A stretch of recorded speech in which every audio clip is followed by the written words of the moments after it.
The alternative Digitalk. Real issues, real talk.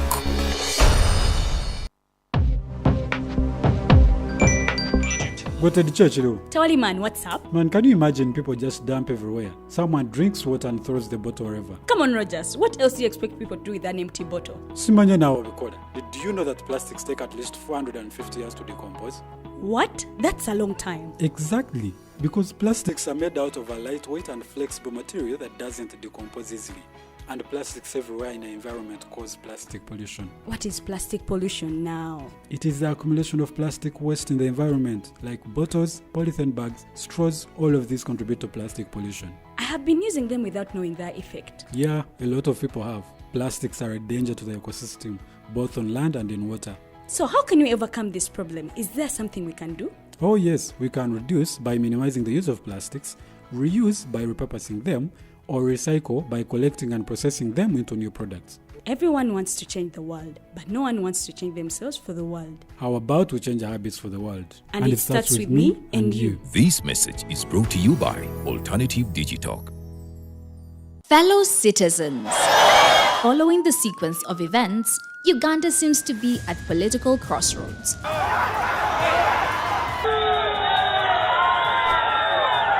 I'm not a servant of anybody. Madam, I know the law. As such, Alternative Digital brings you the Interface Show with retired Colonel Dr. Kiza Besuje. Let's keep on the same page on Alternative Digitalk. As he gives you the alternatives on the transition question, rule of law, human rights and freedom, youth inclusion in governance, economic stagnation, as he confirms. I'll be always here Saturday from 10 a.m. in the morning. Be there. Don't miss the live discussion on the Alternative Uganda, Digitalk TV Facebook pages, and the Alternative Uganda YouTube channel.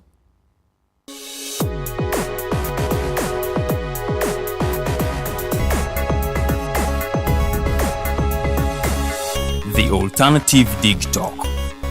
Real issues, real talk.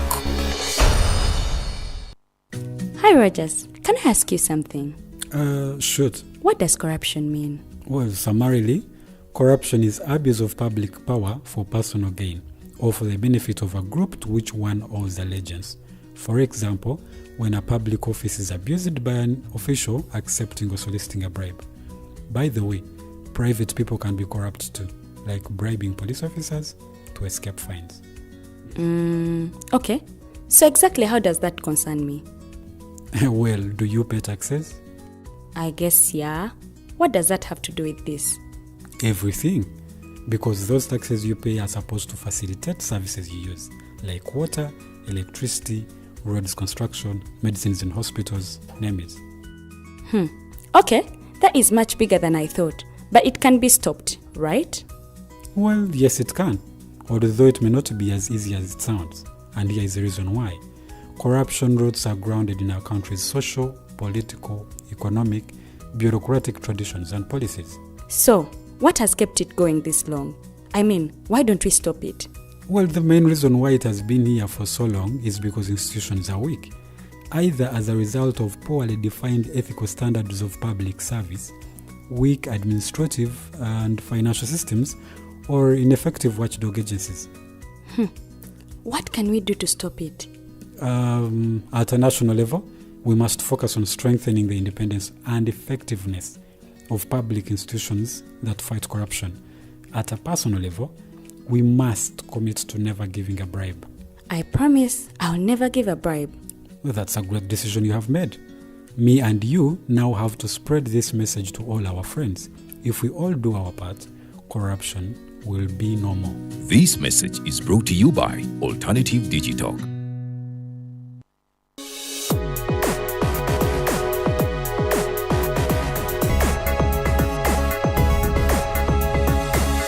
The Alternative Digitalk.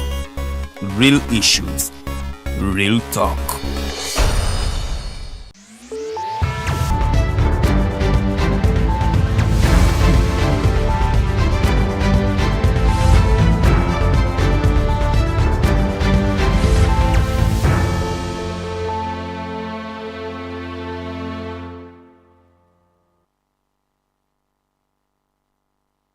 akawungeza akalungi gwe munanga twekumiddeko program gy'oli mu kulaba ye program The Voltage buli lwakutaano ssaawa ebeeremu yakawungezi okutuukira ddala ku ssaawa 3 ez'ekiro nga twogera ku nsonga ez'enjawulo, ensonga z'ebyobufuzi n'obukulembeze bwa Uganda, ensonga z'abavubuka, ebyenkulaakulana, ensonga z'eddembe ly'obuntu n'ebirala bingi ebigwate mu kkowe eryo. So n'olunaku olwaleero munnange kwetuli nnyo okuba nga ate tweyongera okuba nga tukuweereza nga bwe twasalawo okuba nga tukikola oba nga bwe tweyama munnange okuba nga tukikola. Nze Omumbejjaluwe Dedidian mbaaniriza nnyo mu program ey'olunaku olwaleero nga tugenda kuba twogera ku nsonga ez'enjawulo.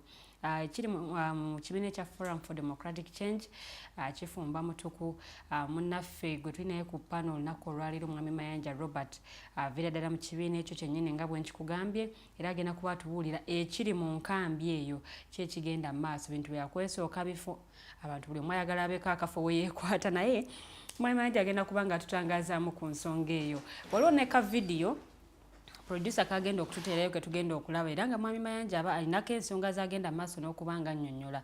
Still bikwata ku kibiina kyavaamu ekya Forum for Democratic Change. Tugenda kuba tuzoogerako katono nnyo, tugenda kuba twogera ku nsonga ate ez'omusinga wa Rwenzururu munnange ate nnono munnange gye buvuddeko ate naye yakajja abenga kale munnanga afuna eddembe lye addamu okweyagala buto oluvannyuma lw'okuba nti emisango egyali gimuvunaanibwa wuno munnange DPP oba Ssaabawaabi wa gavumenti yavuddeyo n'ategeeza nti munnange emisango gino gimuggyiddwako kuno kw'ossa ne banne oba kw'ossa n'abakuumi be abasoba mu 200. Awo tugenda kuba nawo twogerawoko ku nsonga ezo zikubaganyako ebirowoozo katono ate oluvannyuma twogereko ne ku budget eyasomeddwa olunaku olw'eggulo.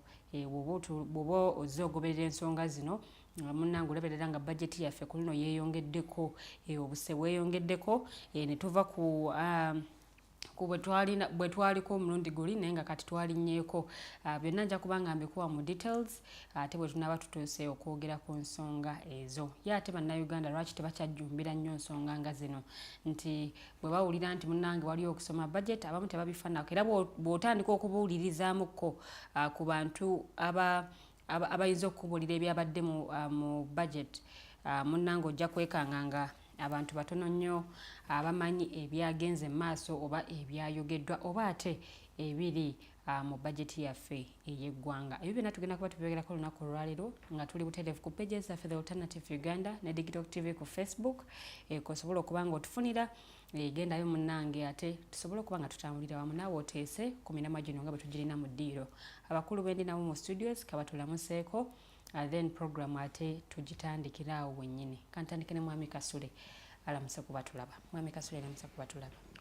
Sooka kwebaza Mukama Katonda atuwadde obulamu era natulekawo nga tukyassa okubanga tubaako ebyo bye tukola okutereeza eggwanga lyaffe.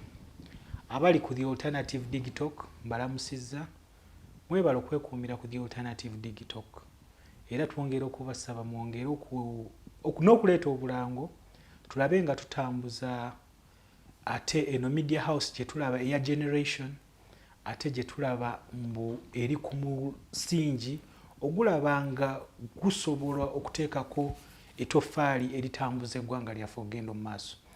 Mutuwulirize ate nammwe mwongere okuparticipatinga okulaba nga twewabula okulaba nga ffenna tutambudde tutte eggwanga lyaffe lino mu maaso. Weewaawo tusanyusa nnyo okuba nga otwegaseeko mwami Kasule ne mwami Mayanja kalamuse kuba tulaba.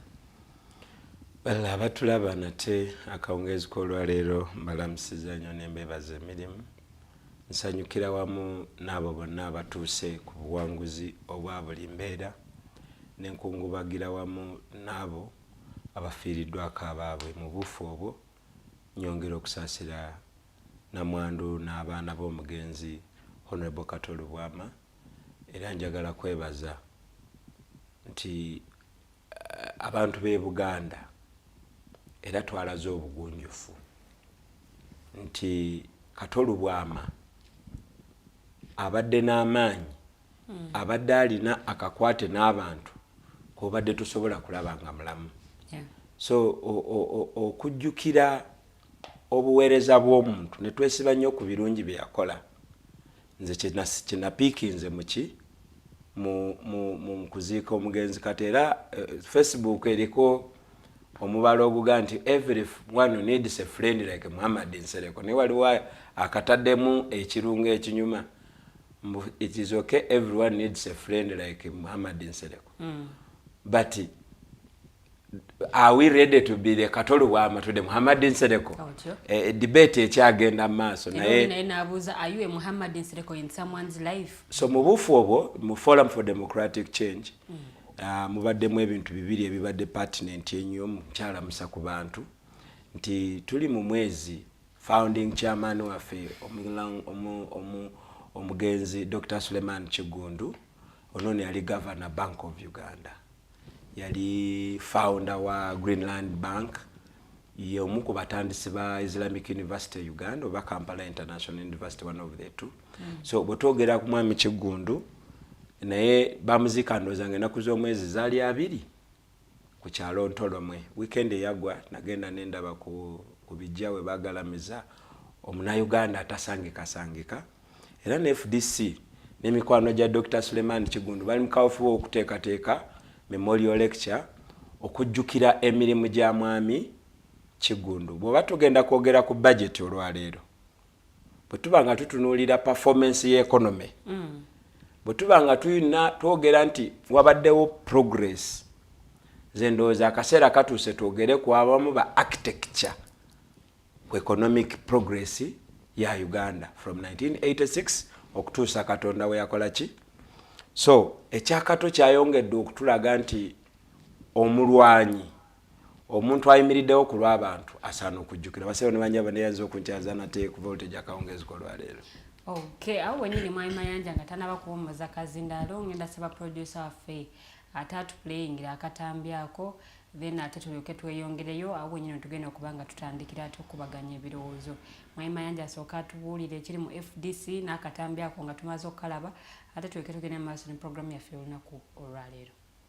Watakonye badde tunyiga nti mukama waffe Secretary General alina okubeera akabonero oba face y'olutalo ku nguzi ate yagenda ne yeeyimirira omubbi mu nsonga y'enguzi mu mabaati naye nga bwe yeeyimiridde yamweyimirira olw'ensonga ze ez'ebyobufuzi naye ate mu kibiina kyakulembera nga ba activist ye kennyini bwe yasomesa nti mubangako kye mukola wabeerawo embeera gye mutakkiriziganya nayo ba activist nga beegugunga olw'amabaati Secretary General waabwe yabaleka mu nkomyo ate n'agenda nayemirira n'omuddu w'amanda kyategeeza kwa morale mu byobufuzi kyali kifu nnyo era kati bannaffe baba bavuddeyo ndowooza tugenda tutandika mulimu gwa kwozaawo damage eyo yakola ku brand ya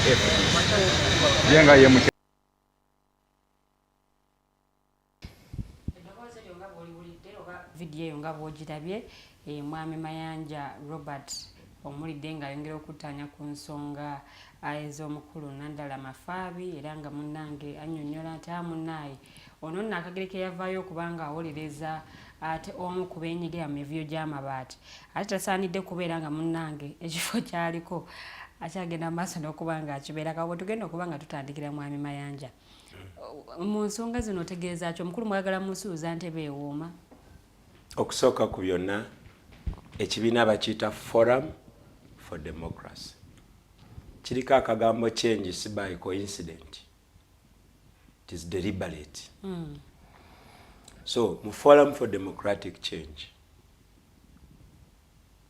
okubaganya ebirowoozo ku by'obukulembeze ye bizinensi yaffe ya buli lunaku era okwekisasayizinga obuyinza mu bantu yenkola yaffe so mu FDC mu kandooza mu Uganda probably ne mu East Africa gyosanga abamemba nga batudde babuuza naye okusinziira ku biruubirirwa byaffe 10 n'ebimeka omukulembeze Kasule Ismail atusenvudde kyenkana ki okututuusa ku biruubirirwa byaffe kasita score card egendinga piro 60 mu FDC kiba kidirira ntutandika okunoonya omukulembeze anaakola ki onaatutambuza mpola so etebo tunulira formation ya FDC nti FDC ya formingibwa political formations ezenjawulo nga zirina ideologies ez'enjawulo ze twamalgamatinga ne tujjamu Forum for Democratic Change. Ekyo kyokka kimala nti at all time wajja kubeerawo ideological contestations olwa formations ezo. Kati olwaleero kiraba ti Nathan Nandala Mafaabi ye kati yali ku face ya pafo okitegedde. Then at the other side ojja kusangayo reform agenda, somewhere ojja kusanga ba NDC. Ezo formations amatafaali ago mwe babaga FDC galina values ze gaspiralingiramu, galina methodologies ze gali gakkirizamu, naye ne baamalgamatinga ne bajja mu FDC. So ffe okuwulira nti waliyo okubaganya ebirowoozo okukutte ebbugumu kituwa essanyu. Nandinyize nandikabye singa mga nti wabaddewo ejjambiya beetemye. Ekyo kisi kya bugunjufu mu byobufuzi. Naye bwe tuba nga tukubaganya ebirowoozo mwaso ne tugenda mu kalulu akali transparent nga systems ezikategese kafena tukakkiririzaako abamu kufe kye kitusiba mu FDC newankubadde nga waliwo yagaa nti bwe oyagala okufa political size ogenda mu FDC. Now ku issue gyoyogeddeko nti waliwo issues, fine. I mean, it's a fact. Tosobola kukulembera organization as powerful as FDC. Tosobola kukulembera organization as strong as FDC. Emyaka 8. No jimaliriza nga buli muntu agamba weewaawo. Okay. Okitegedde. Of course wabeerawo elements zoba tosobodde kukola bulungi kubanga we are all human. Tuli vulnerable to making mistakes. However, era ne constitution ya FDC yali ekimanyi that at one point wajja kubeerawo misunderstandings among its members and the leaders. Yeah. Ne bateekamu provisions ez'okukola ku butakkaanya obwo n'ekigenderero ky'okutambulira awamu. Ekisinze kati okuleeta obuzibu mu FDC nti constitution erabika eri under serious attack. Constitution eringanga gye baagala okuteeka mu liivu tutambulire ku emotions bonsanga nga nalidde ekyemisana kyange nga ndi happy nga tutambula bwe tutyo bonsanga ng'enjala ennuma nga bitambula bwe bityo. Mu constitution mulimu ekigambo kye bayita zero tolerance to corruption. Era eyo ye kyekinyusi y'ensibuko ya activism. Ng'oli member wa FDC, elements of corruption zezikuleeta ku occasion. Okitegedde?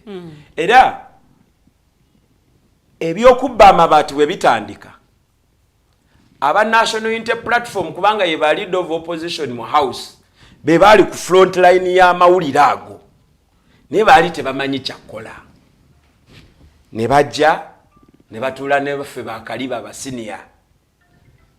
Mwami Abibu Buwembo jjukira nti muzanyi waffe yakaveeno mu tiimu kabiriiti n'agenda ne tulina omupango gwe tuli mu kutegeka gwe tujja okwanjula maaso awo. So tuli basanyufu ku ntambula gy'atambuddemu okutuuka leero. NUP etandise okubeera more activista okusinga bwe yabadde.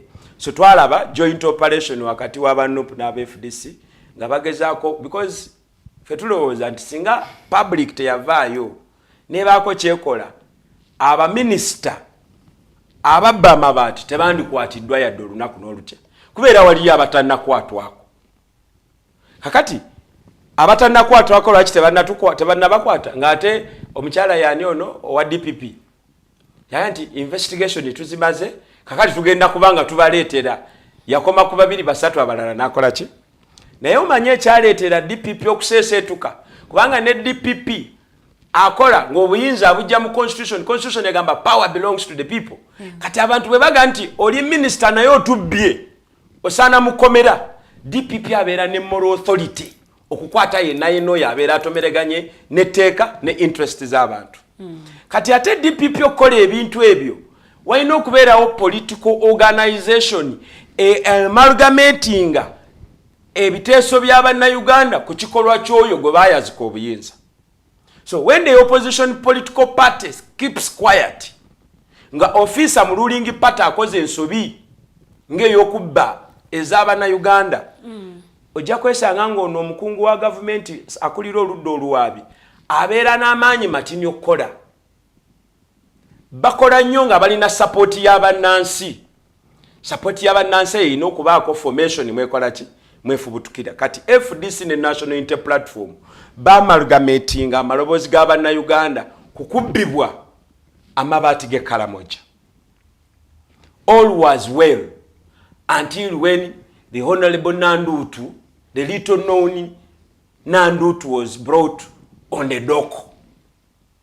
Fetukyayoma bamuleetanga minisita era ne mukomera yali mu ddwaliro ne kale yakomawo nga ne Chutex amukyusizza.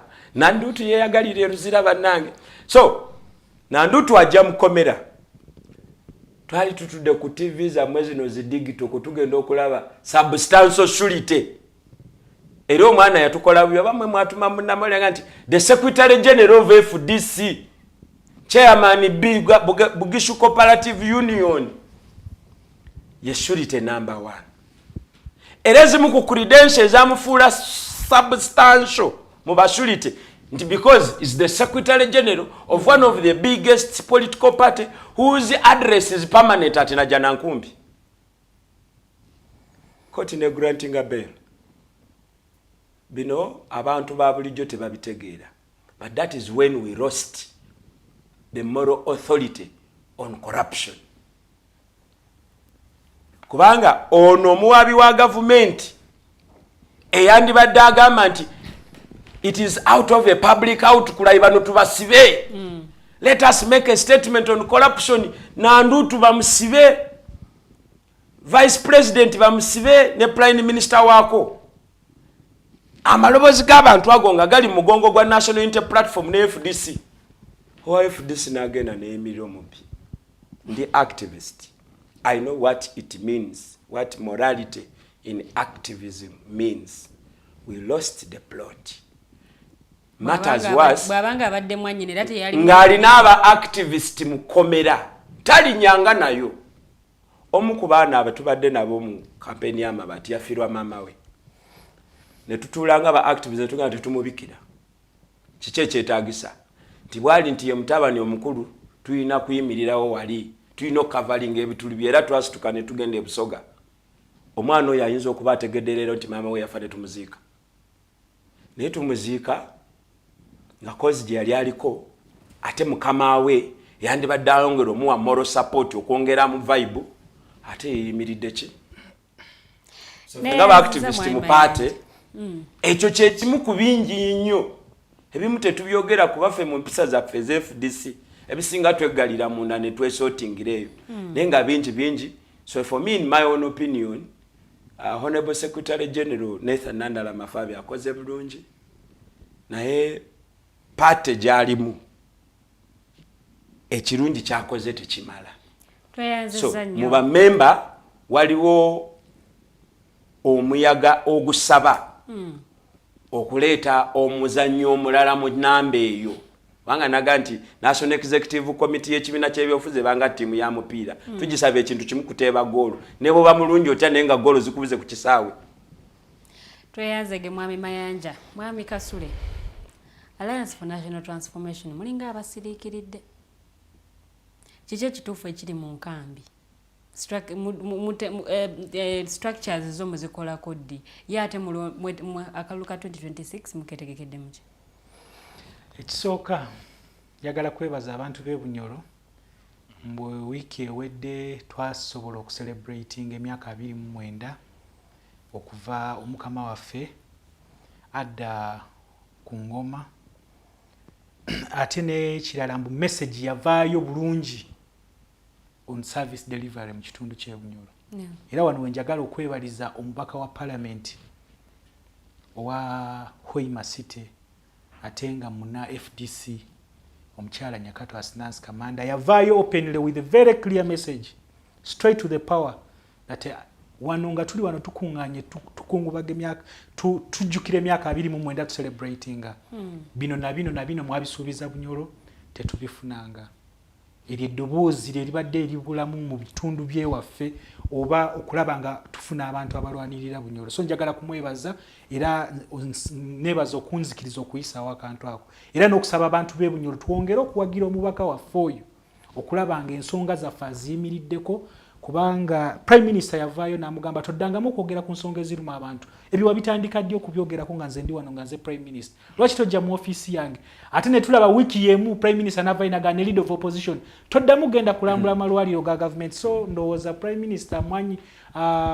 maama waffe oyo tujja kutuula naye ng'abantu abava ebunyolo tumubuulire tumugambe munange ebintu bya government bitambula bwe biti Mwami Museveni bwe yali aba appointing yagamba I've brought my fishermen chovola babo bavuba buli kimu mabaati gagenda buli kimu so ye abitwalira mu mbeere eyo naye ku bintu ezisonga eziruma bannaUganda tujja kumutuuza tumubuulire mbuno bali manyi mwesibye ebisanso musagambize entebe eri wammwe kati entebe eri waffe naye abagina tebamanyi kyagikozesa ate ffe twasiimye dda nabbanja olwakutte gavumenti ebinya by'okusapolo kagwa ne babizibamu ettaka so kati embeere eyo tujja kutuula naye because mukyala Nyakato yavaayo n'ayogera bulungi kubanga president ne baba teyaliiwo yali yasindika engabo obutumwa yali yasindika omuntu nga twagalazeeyo message mbwa Abanyoro they are saying this out of the 28 MPs abali ku mukolo bona bali bakuba bukubi ngalo nga bebaza naye Nyakato n'avaayo n'agamba mwatugamba university naye process ya university eri bweti Abanyoro kye beetaaga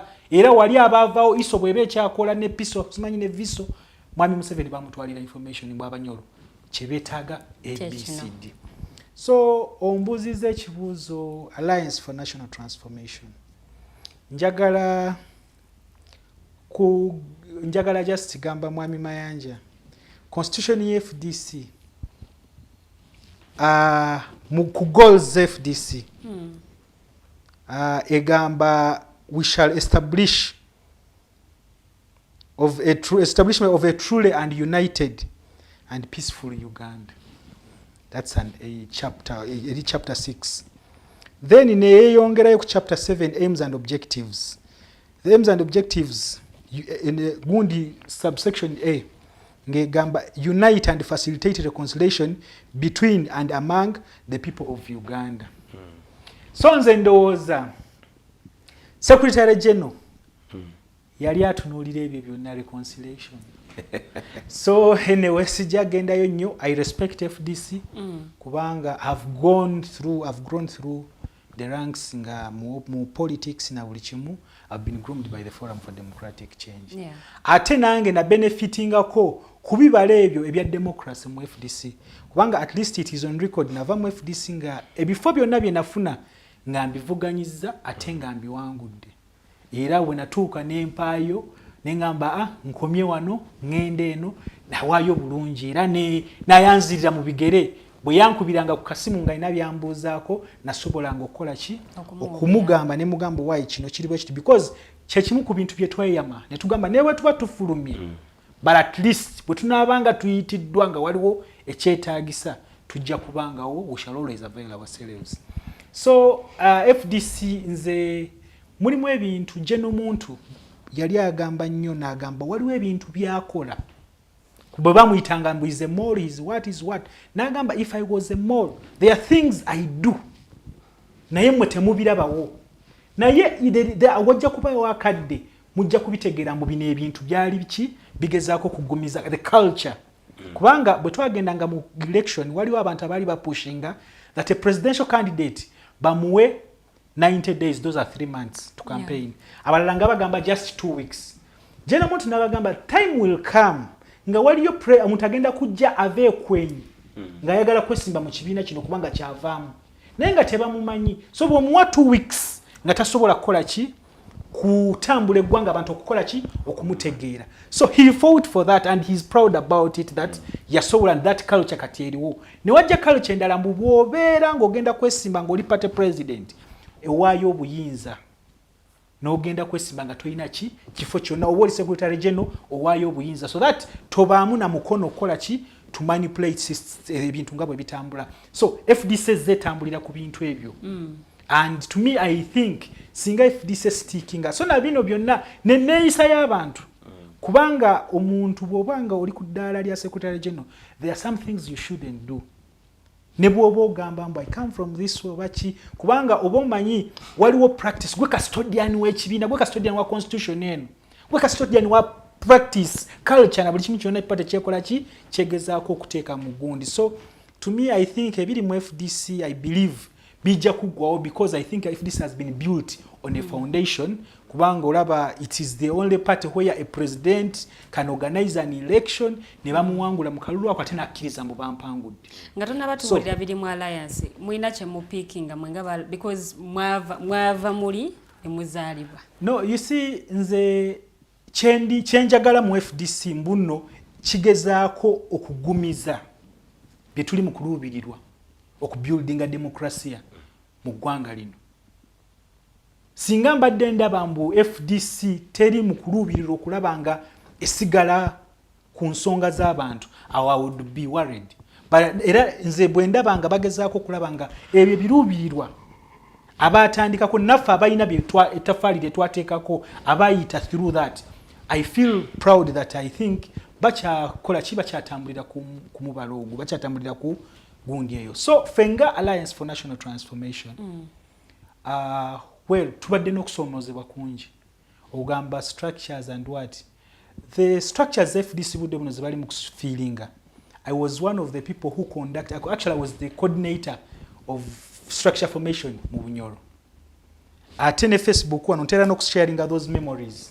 It is now 8 years since the Forum for Democratic Change yakola structures ezo. So kino tosobola kiba blaming akoto entirely that mbu tebakoze eki tebasobodde kukola structures because twafunamu COVID emyaka 2-3 ejo. Ebibiina ebyenjawulo even NRM they've not gone back into for their structures. Ate naffe ng'ekibiina ekyali kipya because for us COVID wejira we are just actually less than a year nga tugezaako kukola ki okutambula eggwanga tusobole okugezaako okulaba nga tukumaakuma bannaUganda okututegeera then to organizing we form ourselves tukole structures then we form a delegates conference okufuna substantive leadership which we are still doing because currently as we talk the party leadership eri mu bitundu bye Kamwenge the other Bali Mayuge the other week. So bagenda kujje Bunyoro bagende Kasese bagende mu Mbalala. So we are trying to see tulabe nga tukola ki. I think by the end of this year tusobole kubanga tupulinga off tusobole kubera ne delegates conference tufune substantive leadership.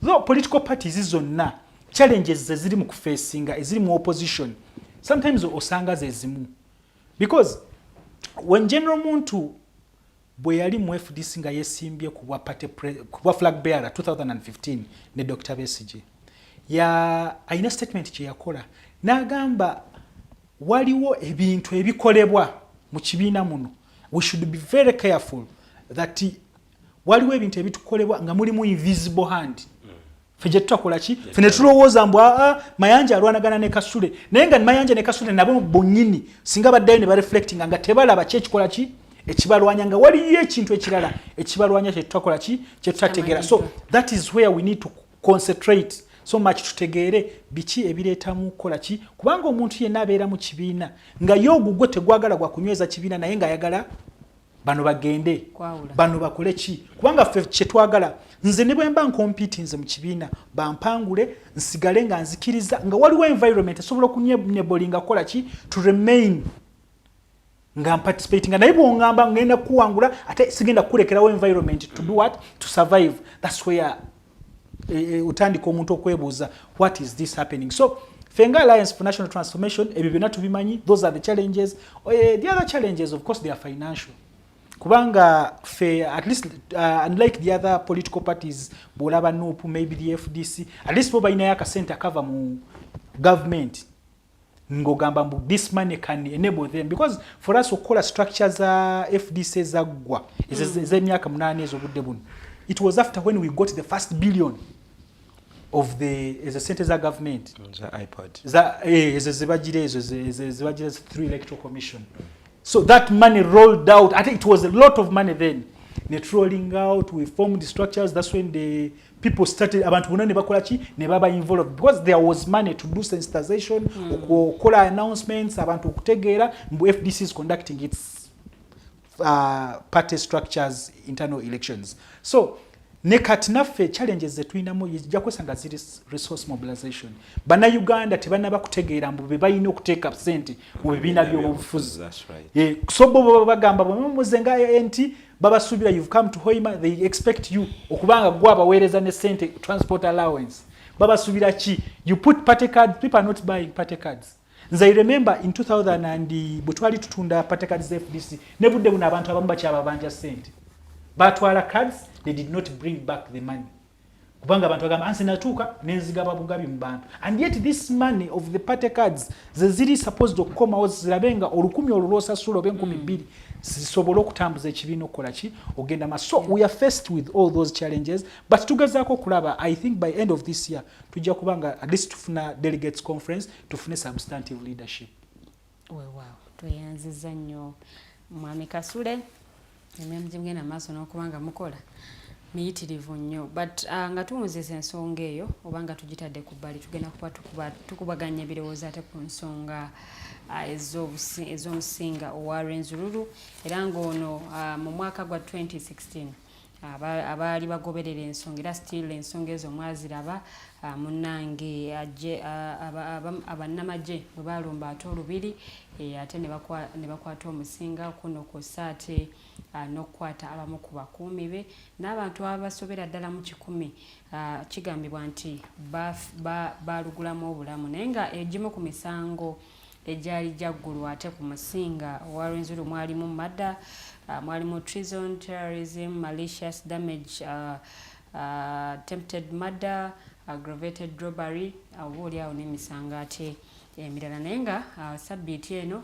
munnange twalabye amawulire nga DPP ate munnange emisango gino gibadde givunaanibwa omusinga okunokosa n'abakuumi be munnange gimugiddwako naye ate yali prime minister wamu n'omwami omulala munnange bano nate emisango gino bo bakyagenda mu maaso n'okubanga bawere ennemba nagyo naye tugenda kuba tetwogerako ku nsonga eyo akatono nnyo ate tulyoke tubeeko ate ensonga endala munnange zetwogerako so we tugenda okuba nga tutandikira ate abakulu b'eneo mu studios batandika okubaganya ebirowoozo then ate munnange tulyoke tweyongereyo ngenda kubanga ntandika ne mwami Mayanja. Mwami Mayanja bwe tubadde nga ku sheeno obadde nga reference yo ebiseera ebisinga ogiwa ku byali ekasese nga bwe byali ekasese nga bwe byali ekasese kino kitegeeza ki nga gwaza agoberera ensonga zino? Nze ng'omuntu episode yo nayo nalina endekedde ebibuuzo bisatu ne mu mawanga amalala gye kibeera nga state eyina eddembe ku nsonga zaayo ze yeesigalizza nejja nekola effujju ku bantu neewemula abakyala n'abaana netta nerowoozesa eggwanga nti waliwo ensonga ennene mu kitundu era nekwata beekotte netuula nabo kumpi emyaka gigende kizingidde 7 nega nti genza okwetegereza nga temwali ne babawo ekisonyiwo. Nze ng'omuntu neebuuza bakama baffe abaloma architecture ba state kaminzaani kano ak'obwenkanya wakati wa state ne beekulembera kiri luddawa era ekintu kino kindonzijukizaamu president wa America Bush Jr ne prime minister wa Bungereza yali Tony Blair bwe batambula ensi eno nga banange Saddam Hussein ayina ebyokulwanyisa babiyita weapons of mass destruction feneno mu Uganda entuka mbamukube bagende Iraq eggwanga eryali liyimiridde nebaliteeka ku ttaka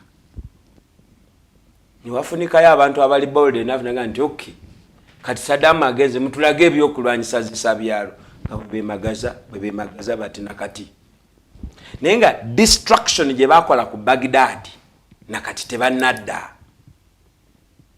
destruction eyakolebwa ku establishment ya Olwenzururu wa omusinga wa Rwenzururu tugenda kulaba rehabilitation program nga ziri state engineered. What about the torture? Because nanino omukisa ti mu myaka abantu abo gye bamaze nalufenya nabasinkanayo fe batuyola kasanga tera twali mu programs zaffe eza undercover SFC netuwanulayo ekiwejjowejjo nga tuli Nalufenya nenfuna omukisa okusinkana kubamu ku basibe baawa bakunyumiza emboozi nova mu kukaaba n'onyiiga ate ne weekyawa nze nganze saamatidde omusajja gwe majja mu makaage nga mumulanga okubeera n'enkumbi awaka effumu n'embazi tuli basajja Abafirika bino ebintu ne woba wazimba muyenga mu makaago gye biri wakiwulira ne state nerowoozesa abantu nti waliwo something big. Ndi musanyufu nti Omumbere finally yakkiriziddwa okuddayo eri ba subjects be abalwenzo lulu naye nga munnaUganda eddembe lye tulinyiridde.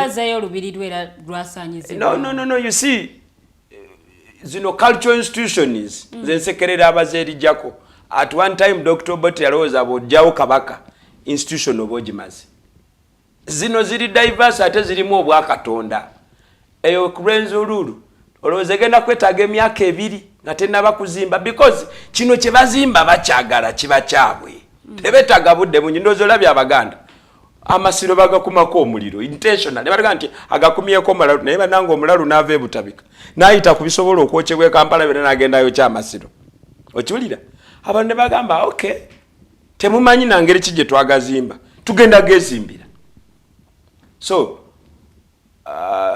obweraliikirivu bwange buli nti President Museveni yazanye deliberate sabotage ku development aspiration y'abantu b'e Kasese abantu b'e Rwenzori n'abasabotaginga n'abarendalinga okubeera ku maseye bw'ategedde nti they are almost running out of steam n'abata afune political favors ono political gymnastics bannaUganda tebamutegeera.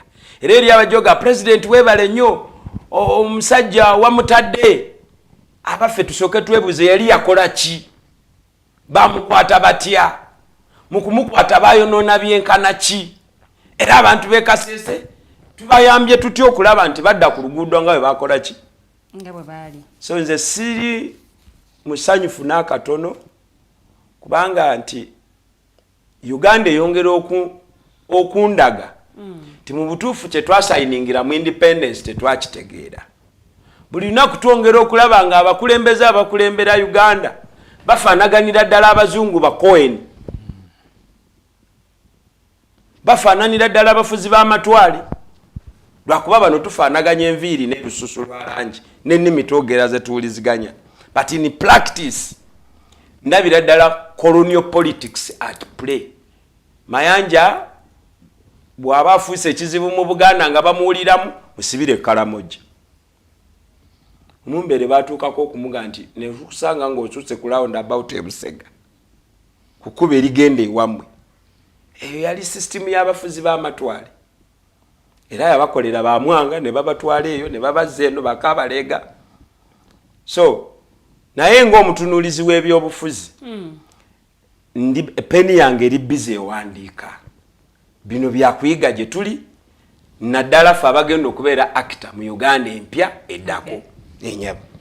Neyanziza mwami Mayanja, mwami Kasule nzizewo ekyokuba nti omusinga wa Rwenzururu munnange yateereddwa oba yaweereddwa kati eddembe lye ery'okwetaaya kitegeeza ki bwe tuba twogera ku bakulembeze ab'ennono? Ekisooka twagala kwebaza Omukama Katonda mbu abantu bano at least abamu ku bo at last basobodde okukola ki era kubanga abalala bafiiriddeyo mu kkomera bafiirayo. Ate nze kyensinga okutunuulira Mayanja agezezaako kyogerako wana kyogeddeko abantu bano bagibwa mu maka gaabwe bali basajja abamu bassemaka abamu bakyala bafumbo gye baddawa kubanga abamu abakyala baabwe they remarried bafumbirwa awalala abamu abasajja baabwe bafuna abakazi abalala abaana baabwe babawasizaawo ku gundi balekayo okusoma so and to me I think government bwe yali planninga kino kyonna those are things bibandisose n'okutunuulira because these people were forced to sign amnesty okiraba kyovolaba oli prime minister yakugambye let the law take its course oba bagenda kumala budde ki because good enough fun enough DPP ya drop all the charges nagamba he's no longer interested so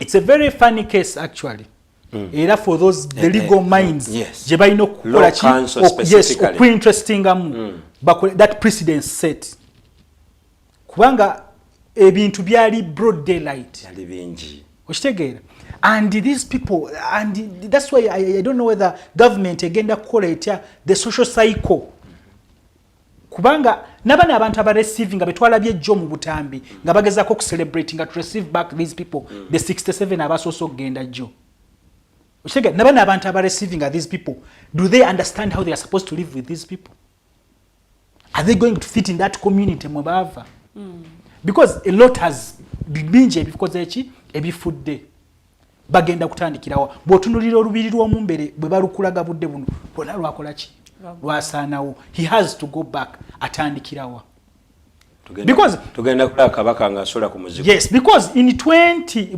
when he lost the mother people thought he would go back era court yamujeereza nemukkiriza akola ki agende aziike agende simanyi obana kubakola ki agende awerekere maama we but government nekola ki ne coming in ne bamugamba takola ki tasala okiraba so those are the people you are taking back okiraba and when you look at the history of Rwenzururu these people have been involved in struggles okulaba nga balwanirira eddembe lyabwe to be the identity of who they are babadde bali batuuse ekiseera nga bakoze eki bamaze okwetereza nga now the kingdom is moving ngetambula bulungi because when you even see President Museveni okulaba nga granting okuzzaako omusinga wa Rwenzururu it was after Dr. Besigye had gone ngaze ngatadde force y'amaanyi okitega ngatadde force y'amaanyi mu Kasese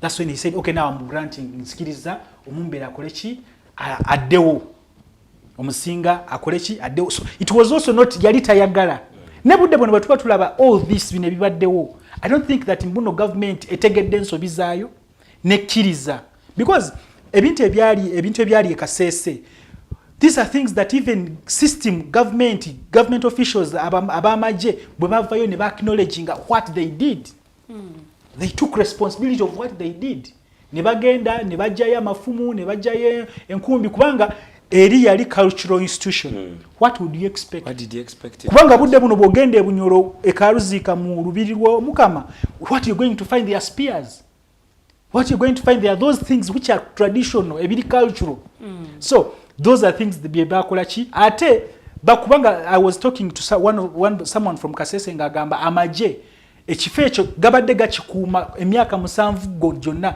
nga crime scene bingi ebyabbibwamu bingi ebyayononebwa so government should have first put gundi embeera ng'egamba abantu bano tugenda kubata bagenda kutandikira wano bagenda kukola ki okitegeera so ekyo kiba kikulaga mbuno government ne bweba etadde abantu bano tebatadde mbuno eyagala nnyo byabuwangu because singa badde gamba eyagala nnyo byabuwangu nennono oba okulaba ngezzaako obwakabaka obusinga bwa Rwenzururu yandibadde to reconstructing processing esooka kutandika rehabilitation ne batwalayo ba social good rehabilitation yes ne bamanya mbuno kati abantu bano we bagenda okujja these people should receive them this way because gwomanjirira nche kitegeeza okukomawo mu kitundu maze myaka 7 nosanga mukazi uba kamuzaalamu abaana nga basatu nga bayangu okitegeera no emyaka 7 olaba ffe n'omubusiraamu idda bakugamba myezi 6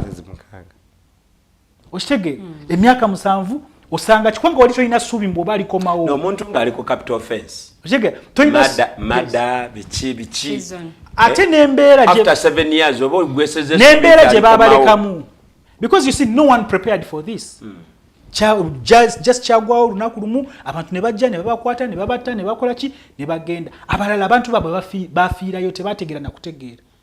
Some people are homeless. Abalala ebibanja byabwe babitunda nga bagezaako kutwala abaana mu ssomero. Abalala for the last 7 years mulimu abantu ababadde bababba we are going to negotiate for them to get out, sell this, let's bring money, tukola ki. Ate every time they would appear in court, basi zavange Kasese nga zibaleeta.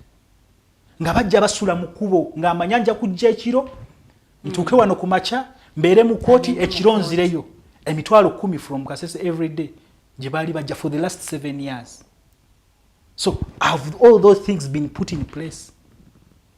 So ekyo kyonna kirekawo abantu be Kasese, and two, because they've said Omusinga will be going back in a month's time.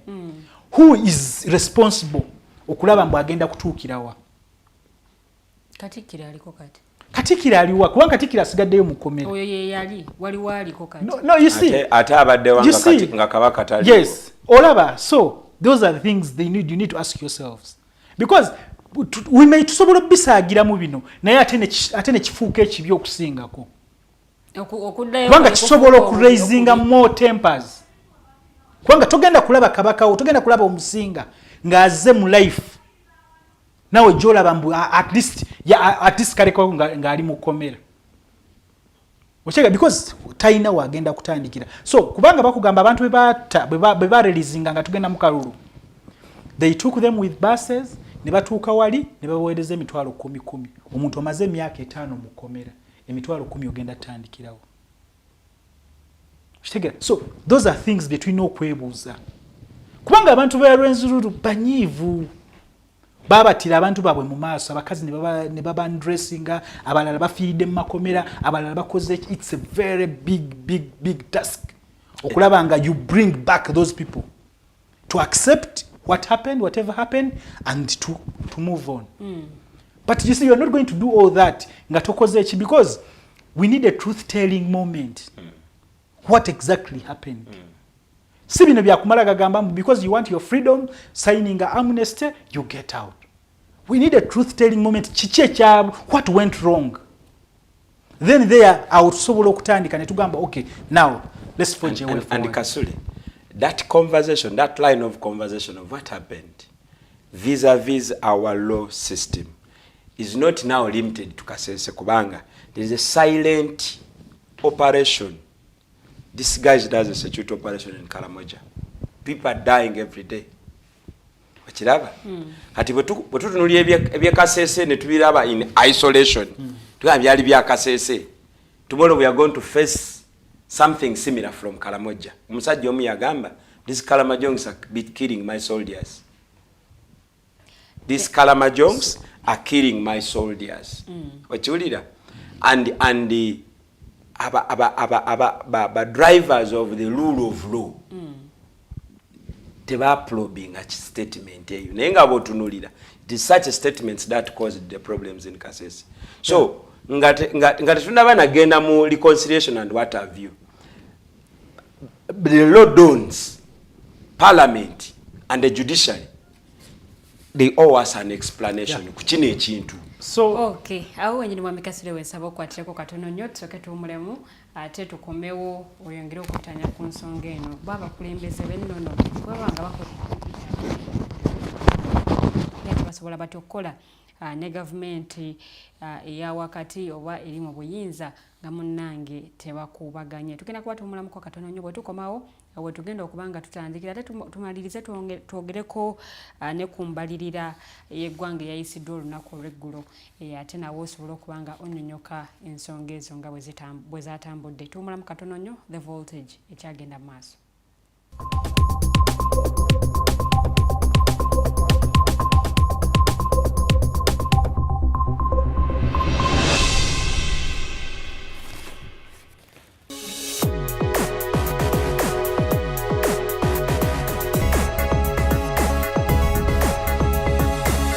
The Alternative Digitalk. Real issues, real talk. Fellow citizens, following the sequence of events, Uganda seems to be at political crossroads.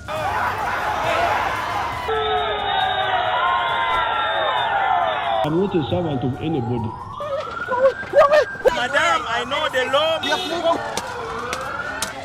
As such, Alternative Digitalk brings you the Interface Show with retired Colonel Dr. Kiza Besuje. Let's keep on the same page on Alternative Digitalk, As he gives you the alternatives on the transition question, rule of law, human rights and freedom, youth inclusion in governance, economic stagnation, as he confirms. I'll be always here Saturday from 10 a.m. in the morning.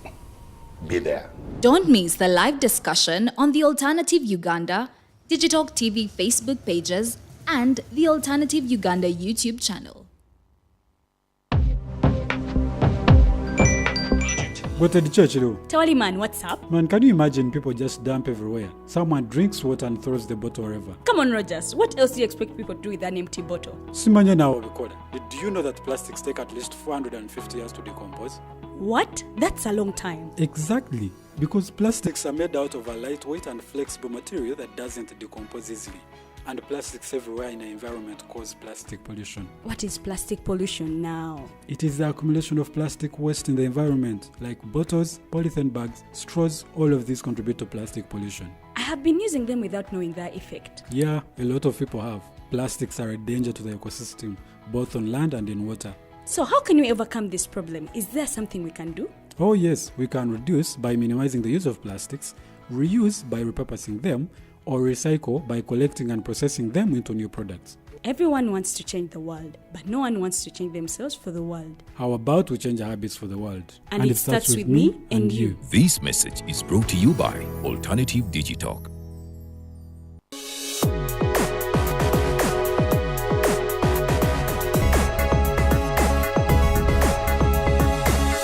The Alternative Digitalk. Real issues, real talk.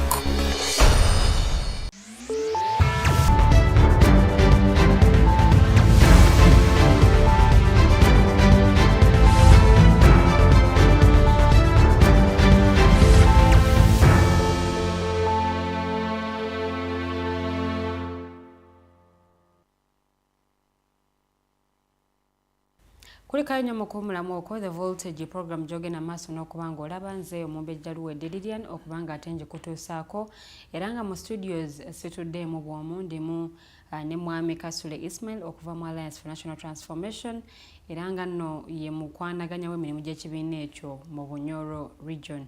Okunno gattako mwami Mayanja Robert Wels ate nga ono nava mu kibiina kya Forum for Democratic Change era nga munnabyabufuzi mutunuulizi wa nsonga ate munnange n'ebitiibwa ebirala bingi nnyo byesisobodde kubanga mmalayo naye wetuwunzikidde essaawa yaffe esoose tubadde Deputy President wa Uganda ekifo ekyo yagenda okiddamu weewaawo tumwagaliza birungi biyiridde wetuwunzikidde essaawa yaffe esoose tubadde twogedde ate ku nsonga ez'enjawulo mu nkambi ez'enjawulo mu FDC ne Alliance for National Transformation ate era nga twogeddeko ku nsonga ez'omusinga wa Rwenzururu okubanga munnange ono nno yaweereddwa eddembe lye okunno gattako n'okuta ate abamu ku bakuumi be abasobera ddala mu 2 era nga munnange bano nabamu ku bo batuuse dda bali ku bataka ate ekaseese naye ng'ate ey'omusinga naye tanabakubanga munnange agenderera ddala ebyamusibya emisango egyamuggulwako gyali emisango nno miyitirivu mwalimu ensonga za mada mulimu terrorism mulimu treason oba gakiyita okulya mu nsi olukwe n'ebirala bingi nnyo aggravated robbery attempted murder n'ebirala ebigwa mu kkowe eyo naye kigambibwa nti waliwo ba civilians abamu okundo gattako n'abakuumi abagambibwa okuba nti baalumba police posts ate nebijambiya era nga munnange kigambibwa nti waliwo abapoliisi baba police constables 14 abakafiiramu ate munnange n'abalala naye bino nno byambu era nga bwe bitera bwe bigambibwa naye tukyagenda maaso n'okubanga twogera ku nsonga eyo awo ngenda okubanga nzirirayo ewa mwami Kasule bwe tuwunzikidde abadde akyattaanya nsonga naye awo wennyini mwami Kasule woogenda okutandikira gattako n'ensonga eno ey'abakulembeze b'ennono basobola batya okukola n'abakulembeze abali mu government eyawakati oba abali mu government etwala eggwanga lino nga tebakubaganye? bandibadde bakola nga tebakubagana kwonna. That can happen in an ideal state. Because ogenda okulaba nti omukulembeze w'ennono bw'ayogera ensonga bweti ate alinga akontana n'omukulembeze ali mu buyinza. Kubanga nti kyenkugambye ekizibu ekiriwo wano, ekizibu kya Uganda buli kimu okukitunulira rotating around Mwami Museveni. Ate ye okulowooza mbu yalina okubeera ne power over everything. Olaba ya believinga n'obulwadde abuyinako power. Kyovola this time bwafunyemu okulaba nga kati naye mugonvu takikkiriza. Kyovola nejjo abadde tasobola entirely to delegate. Agambye at least gwe gendo inspecting a parade nze nja kubeera wano. Nja kubeera wera mudinisa ngamba laba. Bwekitegeera. Ne bwakulonda yagamba mu bantu bonna Kanonde tasagamba Kanonde mu namajja agiramu era alondayo nabbanja gwasobola okukola ki? Prime Minister. So, President yabadde. So kati Mwami Museveni abakulembeze b'ennono naye bayagala balabanga nabbanja. Singa beeyisanga nabbanja awo tabalina Prime Minister. Nze nkugambye bw'abalaba nga honorable nabbanja. Gwe nabbanja bw'oboma kubanga nze nva mu bitundu by'Ebunyoro. So bwe mba njogera ku honorable nabbanja njogera ku muntu gwemanyi. Sagala kumuteeka mu gundi nga honorable Semujibu ya mu describing. So naye President Museveni bw'aba alaba abakulembeze bonna. You see, this is not about cultural institutions zokka. Ne religious institutions. Ne mu system yennyini ne government ne banne be yajja nabo. Gwe laba y'abantu abali serious. Bonna at least yafuna engeri gy'akola ki? Era baali abagezi nnyo ne mangu ba Dr. Besigye bajje n'omuntu. Bo ne bategeera mangu ne bagamba no, I think ono omusajja avudde ku mulamwa. Ffe katukole ki? Katukole bino katutandika okukola ebintu ebiyamba eggwanga kulaba nga tukyusa eggwanga lyaffe. Because bagenda mu nsiko nga bamanyi bagenze kukyusa eggwanga kulaba nga batereeza eggwanga lino. Naye ate balaba byennyini bye baali mu kulwanirira byazzeeko. That's why you see akugamba n'okugamba kubanga bw'oba otunuulira these cultural institutions zonna they have the same balina ebizibu byebimu bw'oba obitunuulidde munda kugira because ye tayagala omuntu amusupasidinga. Mwe mulaba okivula bano this comment etera okujja mwenga abaganda because he doesn't want you to feel that identity kubanga amanyi bwe munnayekwata ekintu kimu ne mwogera eddoboozi limu awo temujja kusoboka kulaba nga akola ki bwe muna settinga national values and objectives nga zifaanagana temujja kusoboka. So for him he will create those creating divisions creating because buno obwakabaka bwonna oba obukama ojja kwesanga Ebunyoro. The Bagungu are now telling you nafe twagala obwaffe. You come here ojja kuwulira simanyi bugweri simanyi owulire bano baki those kind of division even in kubusinga bwa Rwenzururu they are attempting to break it down. Niba creating obudingia. Okiraba they created obudingia in Toro it's the same story. Botunulira teso right now ayakava okufa paramagundi emorimori. Ojja kwesanga mbu waliyo bagundi aba waliyo fractions bbiri. So for him he will create that division so that tewabaawo mukulembeze ayina enkizo. Wano mu Buganda yagezaako kola ki? Of course the foundation of Uganda was so ng'enywedde bulungi. Naye nga bw'otunulira munda mulimu naye ebitakoze eki ebigezaako kulaba nga bikosa. Because here yakwata CBS n'agigala for 1 year. Abantu bategeera mbu radio ya Bwakabaka teriiwo. Era nzijukira wano nze nali mu tax park wali nga nvaawo oyima nga nzija mu Kampala twali tulina olukiiko lwa FDC I think lw'abavubuka. Enkuba yatonya nnyingi nnyo ne batandika okugamba statement olunaku lwe bagamba mwekoze eki CBS eguddwawo. So he knows the power that is in cultural institutions. So kati ye obutabeeranga gamba mbuno azijjeewo okola ki leave them there, weaken them, divide them, create division. kati bana abakonjo bwe muvaayo ne mugamba mbwa fe tujja kubeera kintu kimu he will get something to divide you. Abanyoro, we have had issues with abafuruki. Banyoro bafuruki. You cannot discuss ebintu ebibanyiganga mu abanyoro. Chemu discussinga tujiyewo tutya bana abafuruki. But for him, for the last 20 years, abadde atwala mafuta. It even forced forcing the omukama of Bunyoro okutambula najja ku parliament. Bamulaba nga ali ku madala. That was in 2009, I think around 9 or 10. Bamusanga nga ali ku steps za parliament. Azze kulaba how much is Bunyoro going to get in loyalties za mafuta. He was advocating for 12%. But of course they settled for 1%.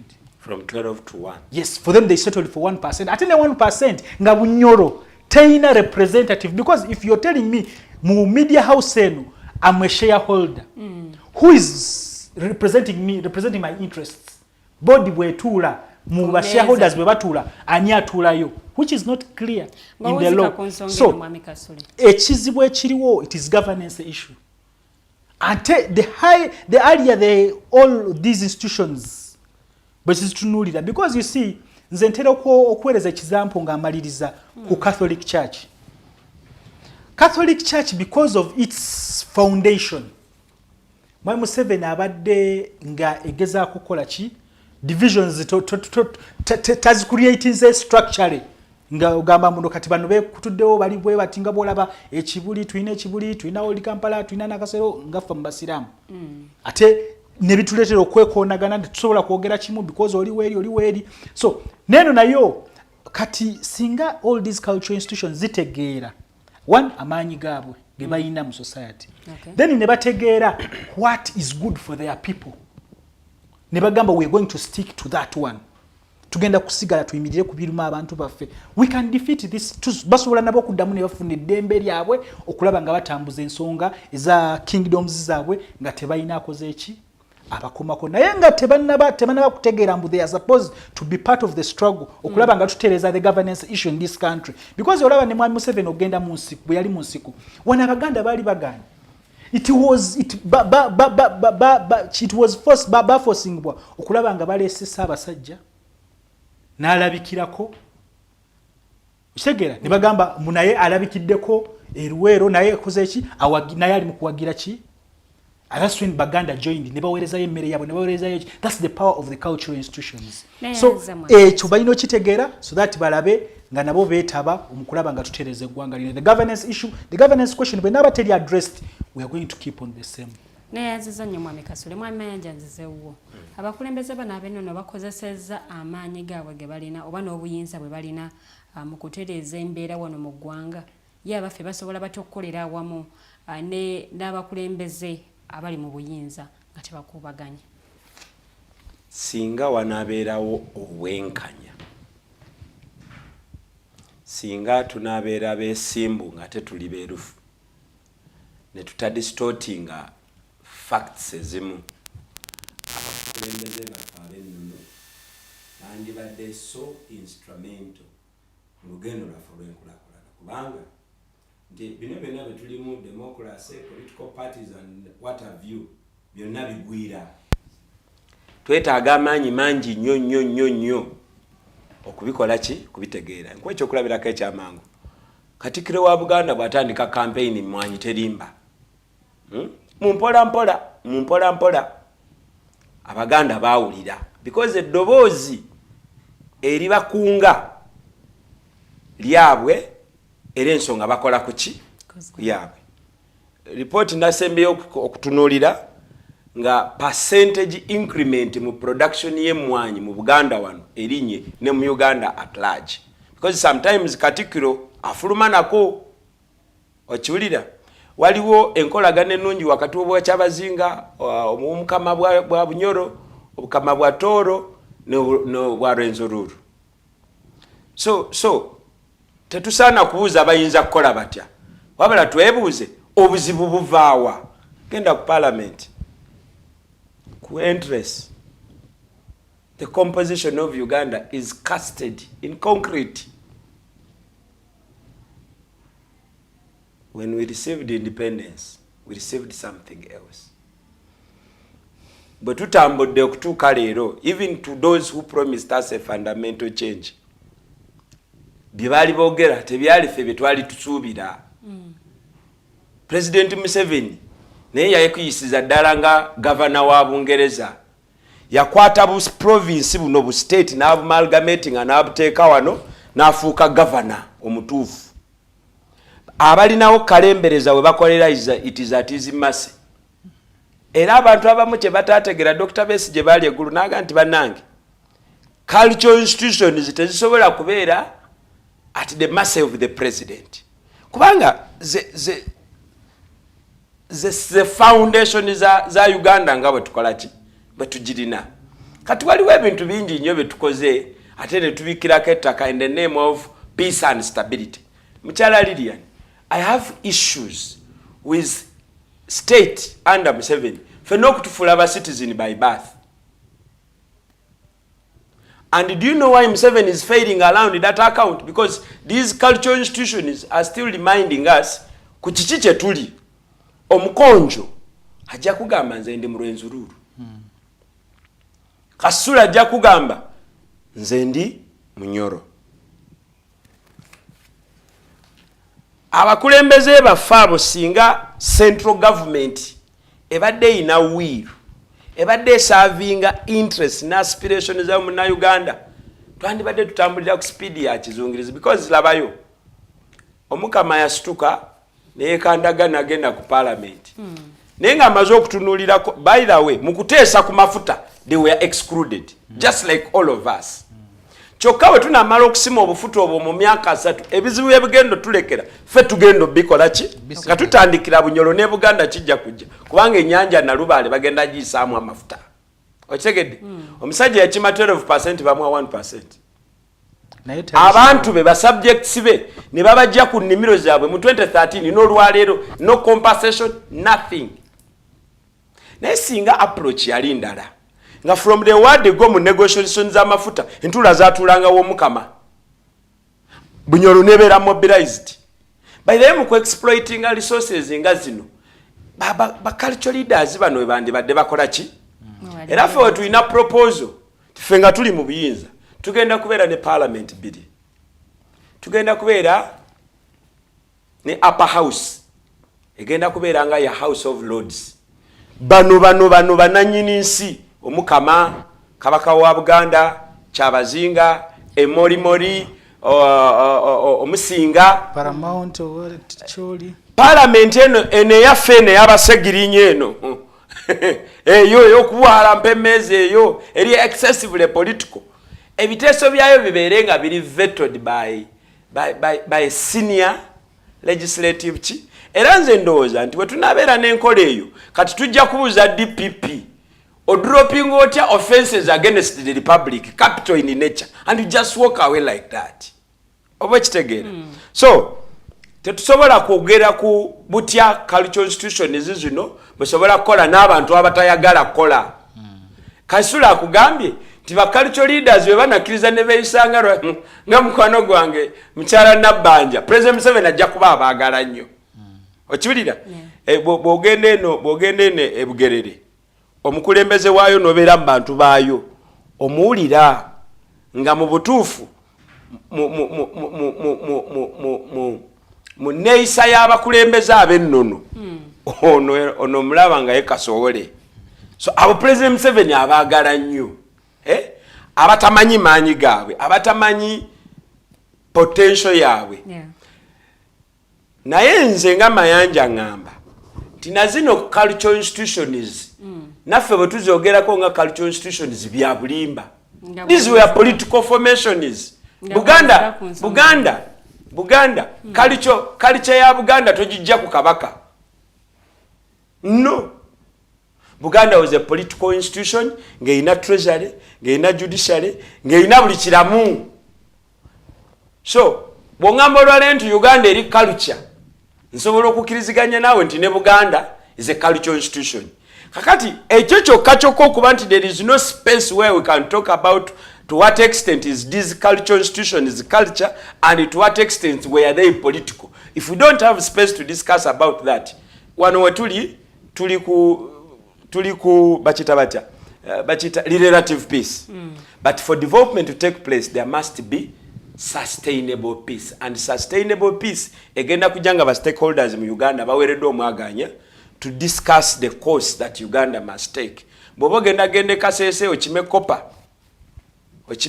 kopa owe Uganda ogendeko ne Congo. Omalo mutwala azimbe ebibyo. Abakonjo baleke nga bata abayaya ku ngudo ng'abaana babakala moja. Tusobola okweyaza Katonda nti omumbere avuddeyo naye ate atulese edde ebibuzo bingi nnyo ekyenaku nti tetumanyi na agency ya government kije tuba tugenda twogera nayo because n'ekitongole kya Human Rights Commission, because this is how when it would swing into action. Gambe, wait a minute, abantu bano mubagyeko emisanga after all these years, but where is justice for them? So neyo opportunity teriiwo kati ze sina magezi gensobola kuwa baki okujjako bagamba ekintu kimu ti mu Uganda tewaliiwo ddoboozi limu, waliwo alternative. Bwembanga mulafa abeefudisa ebyaffe bya bbugumu nnyo bamwami Kasule bano bakakkamu. It is through political mobilization that we go to bargaining tables. Era Kasese ekyali kati ku mmeeza bagiteesa Buganda ng'enobye amambo kabagaleeta naye gali siripale tesonga erina ebizibu ate jjajja atava ku main akaddi atandise n'okulwala. Nze kakyanga mbeerawo suulyanga ko Museveni mbu mulwadde neyanziza mwami Mayanja ensonga ezo tujasoogerako mulundi omulala naye tugenda kuba tukubaganya ebirowoozo ku mbalirira eggwanga eyasomedde olunaku olweggulo era ng'eno yabuse 52 mu obuwumbi 7. Eno nno yalinnye okuva ate ku y'omwaka gwe twakakuba amabega era ng'eno yali kubuse 48 n'obuwumbi 10. Yes. So eno nno yalinnye era nga ddyo ebbanja nalyo munnange lyalinnye ddala nga liri ku buse 88 n'obuwumbi 9. Naye ng'ate bw'otunuulira bajeti yaffe nga bwe njikutegeezeza nti eri ku buse 52 mu obukadde 7. Ezimu ku ssente oba ettundutundu ly'essente zino ligenda kubanga munnange liweebwayo ate okusasula amabanja. Naye nga bw'oba otunuulidde bajeti yaffe eno tulina sente zigenda okuva mu misolo nga buli obuse 29 n'obuwumbi 6. Waliwo sente zigenda okuva mu local government obuwumbi 247. Tulina donations, tulina munnange sente obaoliawo ezigenda okuva ate nga bwe kugambye mu misolo. Waliwo sente ezigambibwa ezitakozesebwa mu budget eno gye tuli mu kumalako. Kale kwegamba munnange bwe bityo nno bwe biri esayidi eyo. Naye nga bw'oba otunuulidde ezimu ku ssente oba agamu ku makubo agayinza ate munnange okuyambako okutereeza ebyenfuna by'eggwanga. Omukulembeze w'eggwanga bwe yali ayogera mu State of the Nation Address, agamu ku makubo ago yagoogerako nga muno mulimu ebyobulambuzi, mulimu enteekateeka za gavumenti okuli emyoga, okuli PDM n'ebirala bingi nnyo. Naye ng'ate era omukulembeze w'eggwanga still olunaku olweggulo bwe yabadde ayogerako nga ayogerako still olunaku olweggulo badde basoma budget yabadde ku Zoom. Naye nga yategeezezza nti munnange yeebazizza abamusabidde kubanga ono abadde mulwadde ekirwadde ki COVID-19 kibadde tekimutwala bulungi, naye yeebazizza abamusabidde. Naye ng'ate mu kwogera kwe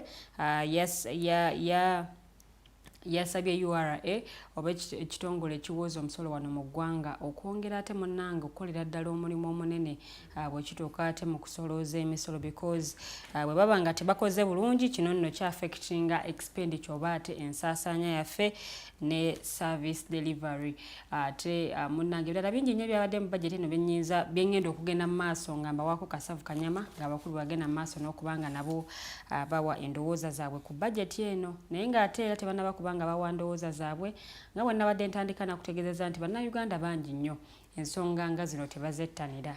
n'abo abamu ababiwuliriza kutuusa mikolo bw'omubuuza bw'oba bw'omugamba akumenyeremenyeremuko ku bimu ku ebyo ebibeera byayogeddwa mu bajeti eno ng'esomebwa ayinza obutabikunnyonnyola bulungi. Tugenda kuba twogera ku nsonga ezo zonna lwaki abantu tebakyajjumbira nsonga nga zino n'adde abasipiika naye ng'agamba nti abaminisita bakabinet ministers abamu nabo munnange tebakiise okusoma bajeti. Bibuuzo bingi bikyebuuzibwa naye ate n'ebirala kubanga tubyogera kugenda kuba ntandika ne mwami Kasule. Munnayuganda bw'awulira nga bajeti yaffe erinnye because nga bwe nkugambye nti munnange bajeti gyetu omwaka gw'ebyensimbi gwe tuli mu kuwunzika gwabadde gwa buse 48. Kakati saawa zino tuli ku buse 52 bwa trillions 52 mu obukadde 7. Bwe kituuka mu matu ga munnayuganda alabye ddala nga mu butuufu bajeti yaffe keerinnye. Sente ze bagenda okubanga bateeka mu bifo ebyenjawulo nga mu byenjigiriza, mu byobulamu, mu byobulimi nazo zijja kubanga zeeyongera. Kino kitegeeza ki? Ekisooka bannayuganda batuufu. Eno budget it doesn't speak to omuntu wa bulijjo omunnayuganda.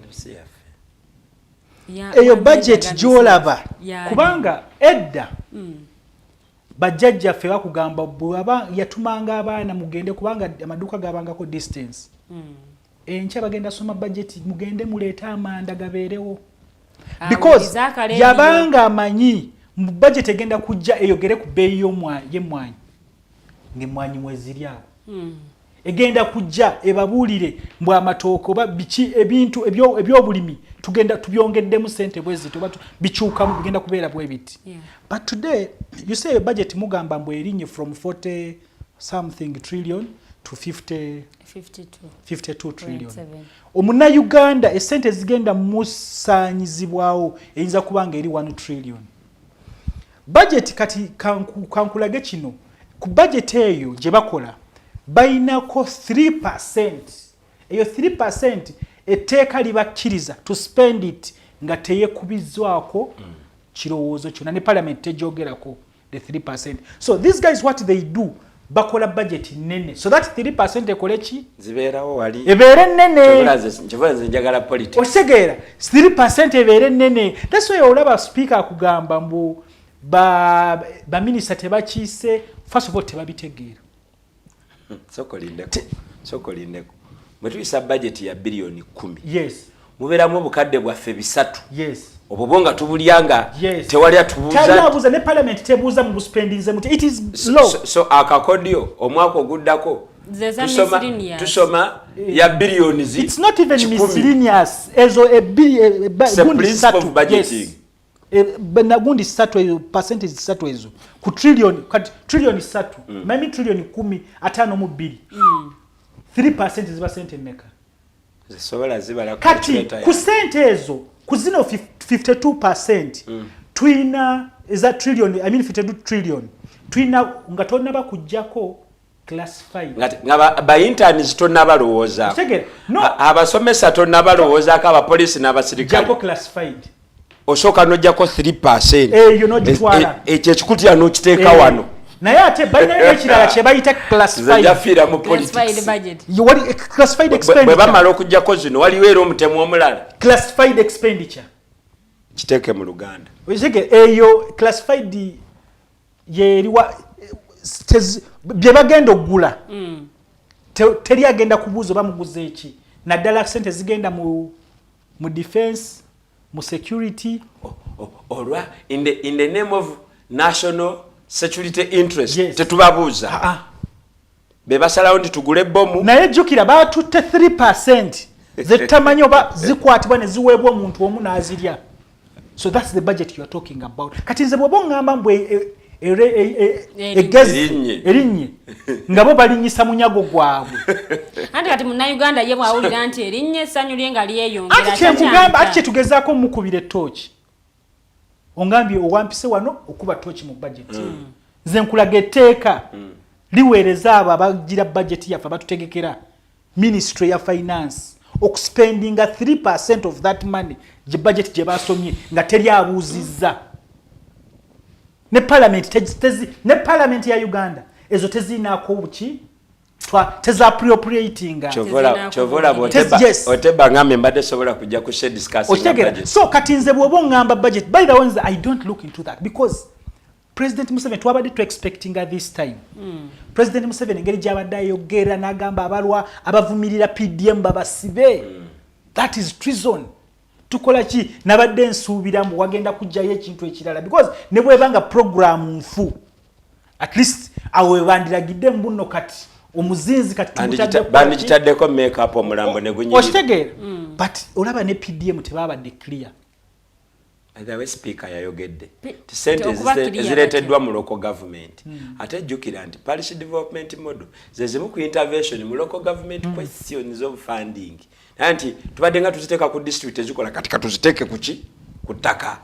Ne speaker yaga nti sente ze budget eno ze batadde mu local government akombadde nkakuwanga ka information. So nze kyengezaako kugamba tutunuulire ate bw'olaba esente ezisinga bw'olaba ebbanja lyaffe nze by the way situnulira the foreign debt tunulira the domestic one. Okiraba kubanga eyo domestic one naye eriko ebibuuza. People are rushing okuwola sente government at which terms kubanga bamanyi government yekola ki because you may find nabana bagamba batuwola eri 3% nga bo benyini okiraba so zebeyisiriza zebajja mukola ki zebajja ne beewola kubanga ani ali mu kutuwola yazijjawa kubanga it is dangerous by the way okwewola government okwewola internally. Lwaki shoti yatandikidde ku kino? It is very dangerous. So kati nze budget really I feel it is just disgusting. We know kuddayo nze by the way let me tell you it's not by coincidence that nakula natandika okufollowing ebyobufuzi nga ndabira nnyo okubitegeera bulungi Dr. Kizza Besigye. He summarized everything in a simple sentence that this country is in a crisis. So kati bino byonna bwe tulaba mbu babasomye budget ne tujjawo ne tubikubaako ebirowoozo ne tukola ki because bw'otunuulira ekiri mu budget eyo watunuulira gw'oyogera ku budget how much is going to the president, how much are they going to come back with supplementary. Kuruno bagaye supplementary tezigenda kubeera nyingi. You see tezigenda kubeera ki tezigenda kubeera ki bade basaba luli 25 tezigenda kubeera nyingi ku office ki because ate kati bageza minister bagezaako kulabanga munnange ensasanya ya laba Minister of Health tejja kujja kusaba ki because tebabagala balamu. Minister of Agriculture tegenda kusaba supplementary but President Office yejja kujja saba supplementary. Olaba baganye n'okugulira ababaka ba parliament amamotoka amapya. Naye tebaganye okugulira president. But not in this financial year. No, listen Kasule. Budget eno ya mwaka gumu. 2020 chi 2020. Bamemba ba parliament bakagulira. Muguno omwaka babeka ba parliament chibe tubadde tutanagulira. Abo baba tubadde planning ogulire motoka. Bamemba ba parliament babagulire motoka once in 5 years. Kati bino byebogera mu ministries obufere obuwomedde omusuuti oyagala bufaanana buti. Let me tell you okulaba nga budget yaffe eyogera kuffe tusooke tukendeeze bwe tuba tugamba mbu we are in ideal state kati ebintu aka crisis kavuddewo tulina okusooka tutegeere biki bye tugenda okusala ebitalina ki nze ngamba kati teekalize tugenda sala palamenti yaffe because restructuring tutandika ku restructuring government systems governance issues tumanye mbuno the duplication eri ku district RDC kawo simanyi biki abo bonna kwisha oshitegera there you will tell me that mbo budget oli mukola budget etunulira eri mu Uganda. So chotegeze no budget tetunulidde mu Uganda talina nze nkulaze nga tabana bana gitunulira mbu nno omu Uganda tanabana kuwuliriza mbu panado bagiguze paracetamol egenda mu ddwali erya Hoima Referral Hospital 3% evuddewo.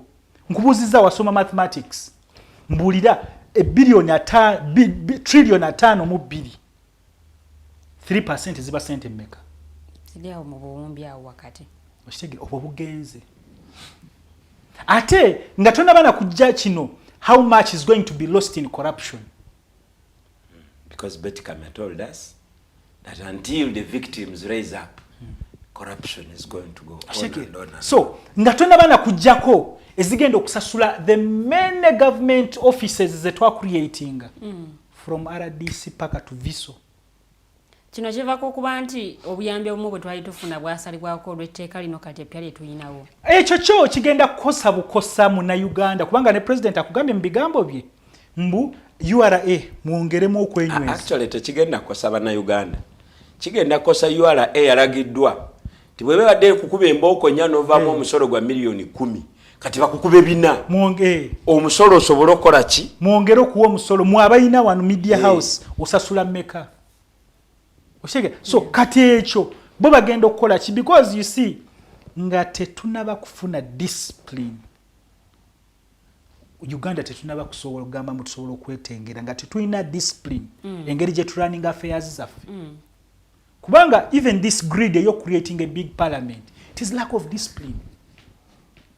Anti kati fa abalonze ebisere singa fe tusingo complaining tetufuna abuwereza tebututuuka keno olw'ensonga discipline kubanga tewali empisa. Let me tell you Uganda yaliko nga districts tuzibalira mu ngalo 16 they were 16 kumyaka jo osomye jo oshitegera you are products of UPE kituufu oshitegera so kati gwosomye jo nga the patronage system ekoze eki etandise of the NRA so nzengeza kukugamba mbwe eggwanga lyaliko nga Bunyoro it is one district naye ng'obuweereza butuuka ng'omwana amanya ngenda ku ssomero ngenda sangayo buno bugundi bwe bawandikangako n'amanya akabawo akawandikako n'asangula n'akateeka ebbali n'agenda n'azanya ng'abaana bayinamu ensi ekyatambula bulungi ng'ate ebintu bikolebwa but because lack of discipline kyekugambye mbu nga tetunaba ku addressinga all that okulaba nga tuddamu that discipline. That's why you see for us in the ANT discipline tukyemphasizingako nnyo n'ekirala taking people first kubanga bannaUganda tetubagala balamu. That's why you see zeno budget nakugamba it did not address ebizibu ebiri mu byobulamu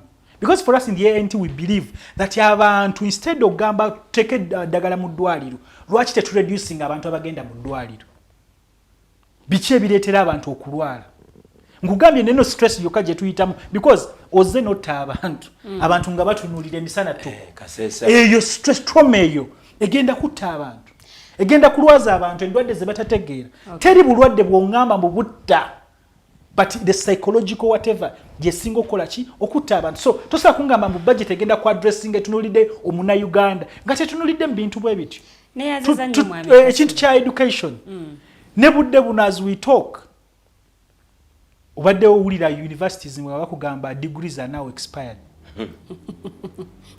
so the budget gyogamba we need to deal with the governance issue discipline okulaba nga tutereza ebintu bino then the budget etunulira omunnaUganda naye nga discipline teriwo bajja kukola budget next year tujja kufuna ya 100 trillion ngabo bayinawo 3% yawo. Mwami Mayanja nzezewo overall objective ya budget ene egamba restore the economy back to the medium term growth path of 6 to 7% per annum and improve competitiveness of the economy. Bwetyo overall objective bwegamba naye nzezewo Mwami Mayanja waliwo abamu abagamba nti munnange okusoma embalirira y'eggwanga yafuuka nga ritual nti buli bwe butuuka June munnange bajja soma embalirira y'eggwanga kiki ekireetedde emikolo nga gino egy'obuvunaanyizibwa okuggwamu value nti kati ne ba cabinet minister nabo tebakyakiika saagala kutunuulira saagala debate eno tufokasinge ku ba cabinet minister because zino ensonga nkulu nnyo baminisita bo bakulu nabo bakulu nnyo because balina ministries ze bagwamu ate ngera baweereza bannayuganda ekyobukulu kireke nze nno njagadde to use the softer one most of our ministers are Christians. Once upon a time when they go to church the priests force them to reflect kakagwe teberezaamu muli mu cabinet Minister of Finance association n'abasomera mu draft ya speech ya budget n'agamba mbu in order to cut down on expenditures financial year nababaka tetugenda bagulira motoka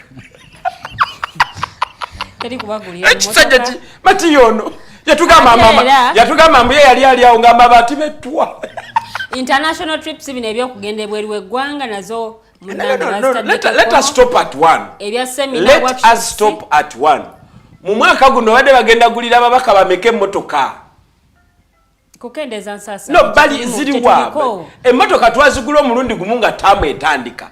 This financial year eyo item gye baga nti kakati tetugenda kwata ku sente zammwe tugulira ababaka emmotoka.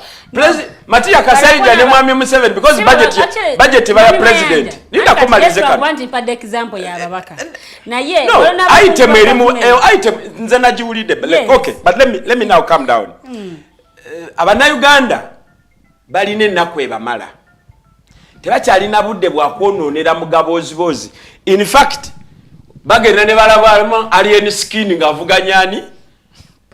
Because it is good for their psychological peace of mind. Genda n'olaba city ya danger ng'osasudde emitwalo gy'ebiri n'ekitundu n'oddeeka ne webaka. Lilian, budget changes. Is it worth writing about zibeera zino that we have cut down on our expenditure, we have increased in our revenue. That is one. Two, that as a result of our last year's expenditure in the energy and the infrastructure development sector, it has caused Ugandans to increase in revenue. Therefore, Uganda Revenue Authority yetegeke. What was the last report on the cost of electricity, stability of electricity, etc., etc.? After 15 years in intensive expenditure in power generation. Atengo olimu industrialization oyegera kwogera mbi industrialization when you've not powered the country. Feba mayanja ne tugamba tetukyalina budde bwegayirira bazibe kulengera njovu Parish development model mutule baleta mutule baleta twategeeza budget ene yasomera eno budget y'abazungu. Matiya Kasaija yatugambye ekirambo tubadde nga tetumanyi nti no waliyo sente zetwewola nga tetumanyi kyezigenda kukola kati ku mulundi guno zonna zetwewola tugenda sooka kakasa nti zikola. Minister Finance mubbi w'amabaati okyegedde naye Kasule akugambye because bino ebya budget bwe tubidebatingako bamaliyaki tugenda kuba tubayingiridde because ono katemba ate kandolindoli bamudesigningira kubanga bamanyi bafuga babuyabuya bafuga abantu abatamanyi kibagwanidde. Okiwulira Minister wa Finance bwe yandisomye ebibunyolo temani mukiriza kudda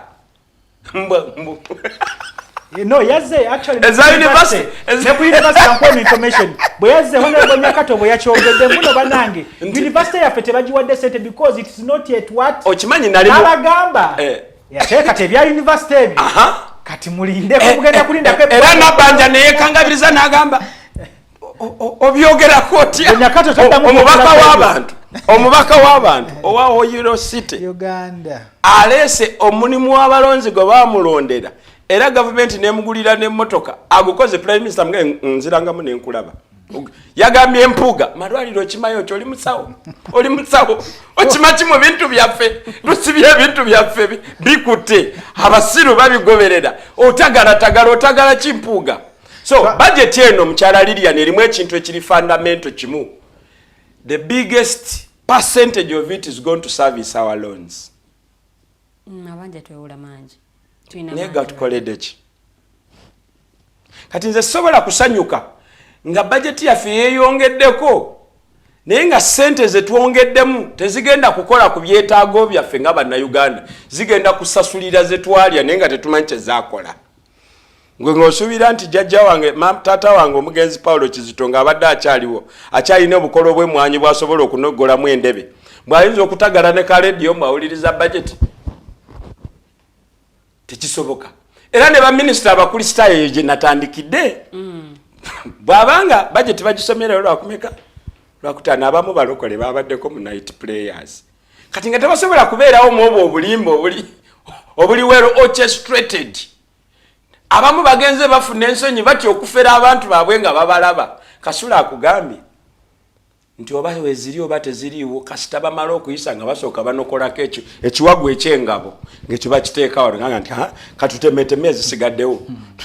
Abagulikalikya nti agulikalikya mubaweeyo olusogo bwe batyo bwe batema eggwanga nti bino ebisero n'endibota defense state house classified anti byebisero zendibota nti nga katogenda oliro wa ethics integrity ngayomba nga wasigaddewo nti education ezitutte education wabuza mbuziri mu kuzimba nguudo batuga nti mubowe batunuulira okusinzira ku Maputo convention eyagamba nti mwaka yali egamba eki nti budget ziberenga zireflectinga 10% mu mawanga agali mu Maputo convention nga zigenze mu agriculture. Kati abafa abawano ba Andrew Mwenda abakukunavu ba elites nga batugamba bwe tukwata bilioni 4.5 ne tuzimba enguudo za kolansi ne tukwata emitwalo 15 ne tugiteeka mu agriculture mwe muba mwesulise temubitegeera eza agriculture ziri wali mu nguudo olwamakuba kika tuyinza okuyitamu tewali okufuna esente ziyinza otubeezaawo ng'eggwanga ebintu bino bibiri eggwanga erifaanana litya ebintu bino bibiri bino bitegekebwa bannabyabufuzi era nsekerera ne sekusekerera oyo omuntu agamba temuyingizaawo no byabufuzi abasajja bali ku sente bazibasanga batudde bwe bamala zibasolozaako nga bagamba omusoloza genda osoloza omusolo omulala va mu kuzannya abo abantu bakyalina sente so bw'oba oyagala bajeti yaffe efune fair assessment okuva mu ba analysts abafaanana nganze the question starts at government baani betuwa sente zaffe era betutikko ogw'okutupulaningira bano abali peti ababana amabaati discipline be osobola okutrustinga batukulembere mu kusima ekyobugagga ekiri critical ekiri fragile ng'amafuta at the expense of our environment, of our good waters, of our tourism. Era ne bakireta mu budget mu ngeri ya kutukudalira nti tourism egenda leta sente nakugamba ikopu project egenda kutta obulambuzi wano era lwandesekera mu kikonde because tojja kudira pipe eyo kya degrees nkago giyise enkobe gye zibadde ziriira ozisuubira okubeera mu Uganda ziri Kigali. No, by the way, for your information, ziri Kigali. Wildlife ebunyoro, wildlife ebunyoro wonna we bali mu kusima yadduse kakati tourism ezo projection mu tourism ze batugamba zigenda kuvaawa nga attractions za tourism ngazi mountain gorillas tezikyali mu Uganda. Ebya Paris development model nagambo bireteranga botebe be balina obudde bw'okusiranya bannayuganda ebyo bya botebe olola abatali wano otebe tali ansindikidde kamesi yanga Mayanja indako otebe nga Mayanja tonumba nayenze ebya debate ebya budget temujjanga kundaba Mayanja Yes, Mwami Kasule. Lidia anafananye ohoimanga radio station, FM radio station za Kajja. Wabanga omukyala yajjanga nga ayogera Luganda. Kati omukyala oyo abantu bakubanga esimu nga yeyita omumulisa. Mbuye alaba gwe Mayanja gy'okubidde n'ategeera kati wakubanga esimu. Mbwe gwe Mayanja oyina ekizibu wazaala omwana ali bwati olinatandika ontegedde otya kati jangu ewange nakikatidira niyange era namba y'essimu batebanganyo gigaba naye kanjikuddire so kati nawe noyagezaako okukola ki okututwalamu awo so tukomewo wano ku budget tukyajogerako ki yeyo omulisa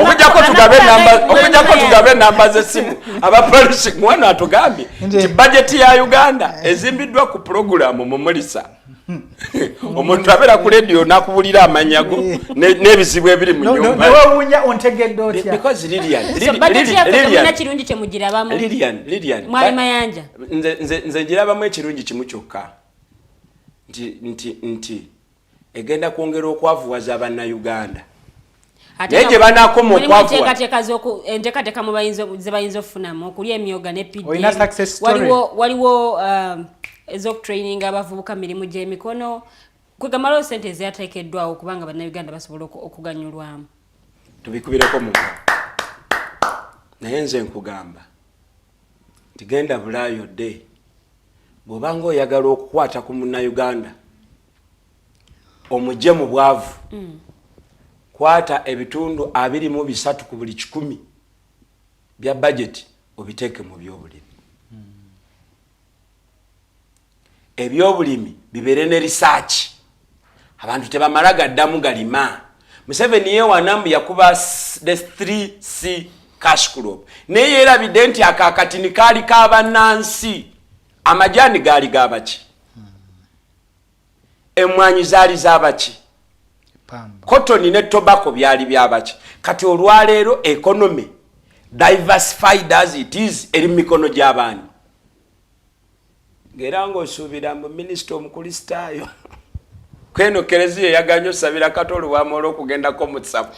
Mwami kereziya nesomera ministro yatula mu budget ekyobulimba nga naye waali ba minister bagezi. Budget ya terina kirungi kyonna kijiriko okusinzira because kati comparing a submission yesose nakati wano. Budget ya terina kirungi kyonna kijirimu. Nze nkugambye singa yatunuulidde okugamba how do we keep Ugandans nga balamu ne bwoba kubanga oganye okuteeka ssente mu byobulimi you are still looking at the hand ho abantu bagende balime n'amaanyi gaabwe kitegeeza balina okuba balamu. Totunulidde biki ebireetera abantu okugenda mu malwaliro because me that's where I want to focus. Ebireetera abantu okugenda mu malwaliro tusobola obikolako essente tuzizze wano twongere ku modernizing agriculture, science and technology. Okiraba wano juzi we batugamba mu innovation ne batugamba bagenda kukola covid vaccine. Wandibadde otugamba kati this is where we've reached because ne covid tenabakola kikwanga twali tugamba okay kale kyagenda it was overtaken by events but by the time you read the budget on behalf of the president bwogisomera on behalf mulwadde wa covid ekitegeeza the country is still at risk. So nze budget nga tetunuliramu ebyo ebintu the discipline of our office bearers, duty bearers. Okiraba nga togenda kubanga essente nga manyi zino sente ezizze mu figures weziba weziri nga mazima ddala weziri bantu ki abagenda zikwata because you see President Museveni weyandikoledde ki weyandikoledde presidential directives ng'alagira buli minister ayakwatirwa mu kubba amabati because that money was budgeted for in the previous budget. Ebitwabimala okitegere ezo sente zakola ki you cannot give what you don't have. General muntu yatero kyogera tosa kungamba the same minister yali mu kusoma budget and I trust that. No tunatera kuwunzika because akadde kaffe nayo diranga kawedde naye njagala tuwunzike n'ensonga eno abali ku ludda oluwabula government mu state of the nation address tebakiika ne mu kusoma embalirira y'eggwanga tebakiise abalonzi baabwe babasuubiremu ki because bino bye baali badde bawulira bye baali badde batwalira abalonzi baabwe naye ate webabanga tebakiise tukitwale nti gwefuuse muze bayambako bannaUganda because buli ayakiisaawo bamusubjectinzeeko covid test etali wansi wa 38. Okay. Ate ekirala okay tebakiise so what abalonzi baabwe bafi no tebakiise bali bakiise abalala abasinga obungi because these ones are less than 150 bali abasinga obungi bwe bakiise budget yazze n'ekyusa mbwe empisa za minister wa finance ategekere sente n'abalira mbwe amabaati gano gagenda Karamoja mbwe empisa ze z'okubba amabaati ago gamaze okuteera kateekera mugagende sente zamaze okuteekateeka zigende Karamoja mbwe agenda zize w'ekibaale mbwe empisa ezo zakyuse. Me have told you it's all about discipline. Sibula mwami Kasule. So nze abatulaba bannaUganda tulina okuddayo tutegeere mbu bitukwatako bino ebyokugamba mbu oba budget kubanga oba kitwebuuze where did we lose track from tuzuulewo twezuule tumale okutegeera tumanye kiki kyetaagisa okukolebwa era wano wenjagala no calling upon the opposition legislature ababaka ba parliament abali mu aba opposition abali mu parliament nabo badde eri abantu kati because erije twabasindika era batulaze mbu there is nothing much kibasobola okukyusa. But now let's get back today mu constituencies of we organize our people to understand the crisis eri mu ggwanga lino. Tulabe nga bwe tukyusa unless we address the governance issue. Okufuna abakulembeze abayina discipline. Okulaba nga tusala bino byennyini the extravagance abakulembeze abayina omululu buli kimu baagala bakyetwalire ng'amaze okutwala the 3% na kina ayagala akitwale na kiri ayagala akitwale. Waliwo ebisolo bakita nsumba byuma oba simanyi mu Buganda bakita batya okiraba. So ebyo nga tukyalina abakulembeze bwe batyo. So I think it's high time fenna nga Uganda tukwatire wamu and we get rid of such people. Naye azeza nnyo mwami Kasule, mwami Mayanja nga bw'osiibula abatulabe olunaku olwaleero tugitwale nti kati gwafuuse muze aba opposition okuziranga entuula ez'omugaso. Ekisooka tuba tusindika ekifaananyi kibi okulowoozesa abantu nti ebya budget byatandise jjo era ne biggwa ku olwo. Okuteekateeka budget process nnene. Abakulembeze babeera involved mu committees zaabwe ez'enjawulo abali ku level ya parliament ne ku district councils. Eyo yonna babeera involved. Ne public ebeera involved ku district. Ate ku mulundi guno twalabye ndowooza n'ekibadde kitaliiwo opposition yabadde ne alternative budget. So debate eno ebadde enyuma nnyo nga tutunulira ki budget kino ne tutunulira n'eyabano. Nze ndowooza awo wandibadde ki? Naye obusiraamu busomesa nti bw'olaba ekibi ng'okukkiriza kwo ddala kw'amaanyi kirwane n'emikono gyo n'amagulu go n'obulamu bwo bwonna. Naye okukkiriza kwo bwe kuba nga kutonotono kale at least kivumirire. Nvumirira obubbi bw'amabaati. Naye obanga okukkiriza kwo kunafu ddala ng'owulira bikunyiize oyagala nakwetta biviire. Biviire. Ababaka ba opposition beetamwa okutuula n'ababbi bateese butya bwe bagenda okunyunyunta munnaUganda n'obusomi babuyonke. Buli munnaUganda aliko ebbanja lyakakadde kamu n'emitwalo 27 mu 1322 ate buli mwaka lyeyongerako. Naye tukole ebyo pulezidenti ezisiika ez'obutungulu mu maka agage batugamba nti ye kuyaka kamitake oba zibeera units mmeka kugendako obukadde 5 obukadde 10 2 3 4 5 masanyalaze ga pulezidenti buli lunaku bamuyiwamu engoye zakakadde. Buli lunaku president alina okubanga alina wardrobe yenkana studio eno bunene ngeno yanga toyoka kati eri room eddako ya masaati go kate sige manene. So ababaka ba opposition baako okubeera ekitundutundu ku nkiiko ezinyunyunta bannaUganda bagulire president Museveni engatte z'omutwalo ne socks ezakakadde buli lunaku ne socks. Sibula abatulabe mwami Mayanja. Njagala okwebaza aberekereza ne mulaba program eno. Njagala okwebaza abalanga n'omukutu guno. Era njagala okwebaza banna FDC abalemedde ku lutalo lw'okukuuma ennono ya demokrasiya mu political party yaffe. Kubanga tewali kubuusabuusa ebya demokrasi mu Uganda otunula najja nankumi. Ne sitaani atuyingiridde constitution bagitadde wansi w'emmeeza bagala tutambuza ng'akagaali akataliko mayembe. Naye bannaUganda naddala wano mu Buganda ekigere bakitadde ku ttaka bagamba apaana ekyatwala DP twakimanya basebe ne banyabo Katonda abankomire. Neyanziza nnyo neyanzege mwebale kubeerako Bale Hussein awebale nnyo kubanga kwoli agamba kituufu eno tetumanyi ne bibasomye kubanga tebikugasa mumulisa. Neyanziza nnyo Bale Brooke Williams kikomeko webale kubanga kwoli Kalyango Musa Mutesasira agambye mwebale obuweereza tusiimye nnyo temujjango okwo twaha amatovu naawe bale nnyo kubanga kwoli mwebale nnyo abamikwana ababeerako ne musharinga ne mukomentinga omulimu gwomukola gw'amaanyi nnyo. Eno The Voltage tubeera buli lwakutaano okuva ssaawa emu ey'akawungeezi okutuukira ddala ate ku ssaawa 3 ez'ekiro. Naye olunaku olw'enkya tosobwa The Interface Show ne retired Colonel Dr. Kiza Besigye ajja kubaawo ngattanya ku nsonga zino, budget ajja kubyogerako ne betutayogeddeeko ajja kubanga ate abyogerako. Ne Snaptalk ku ssaawa 12 ez'akawungeezi beerako ate owulire baana bawala bwe battaanya ensonga. Wano sigenda kubanga nsukkawo. Njagala kwebaza omwami Mukose Arnold Anthony webale nnyo omulimu gw'okoze, tusiimye nnyo ne neebaza ne bapanalist b'olunaku olwaleero, tweyanziza nnyo tweyanzeege. Nze omubejja Luwedde Lilian, tusinkana omulundi ogujja, weekend ennungi.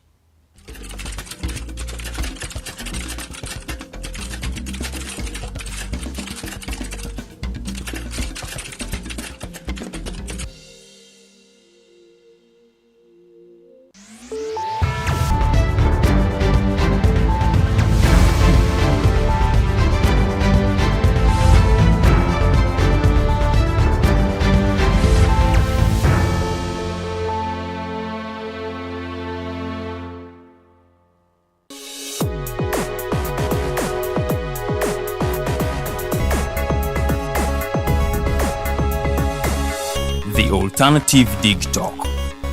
Real issues, real talk.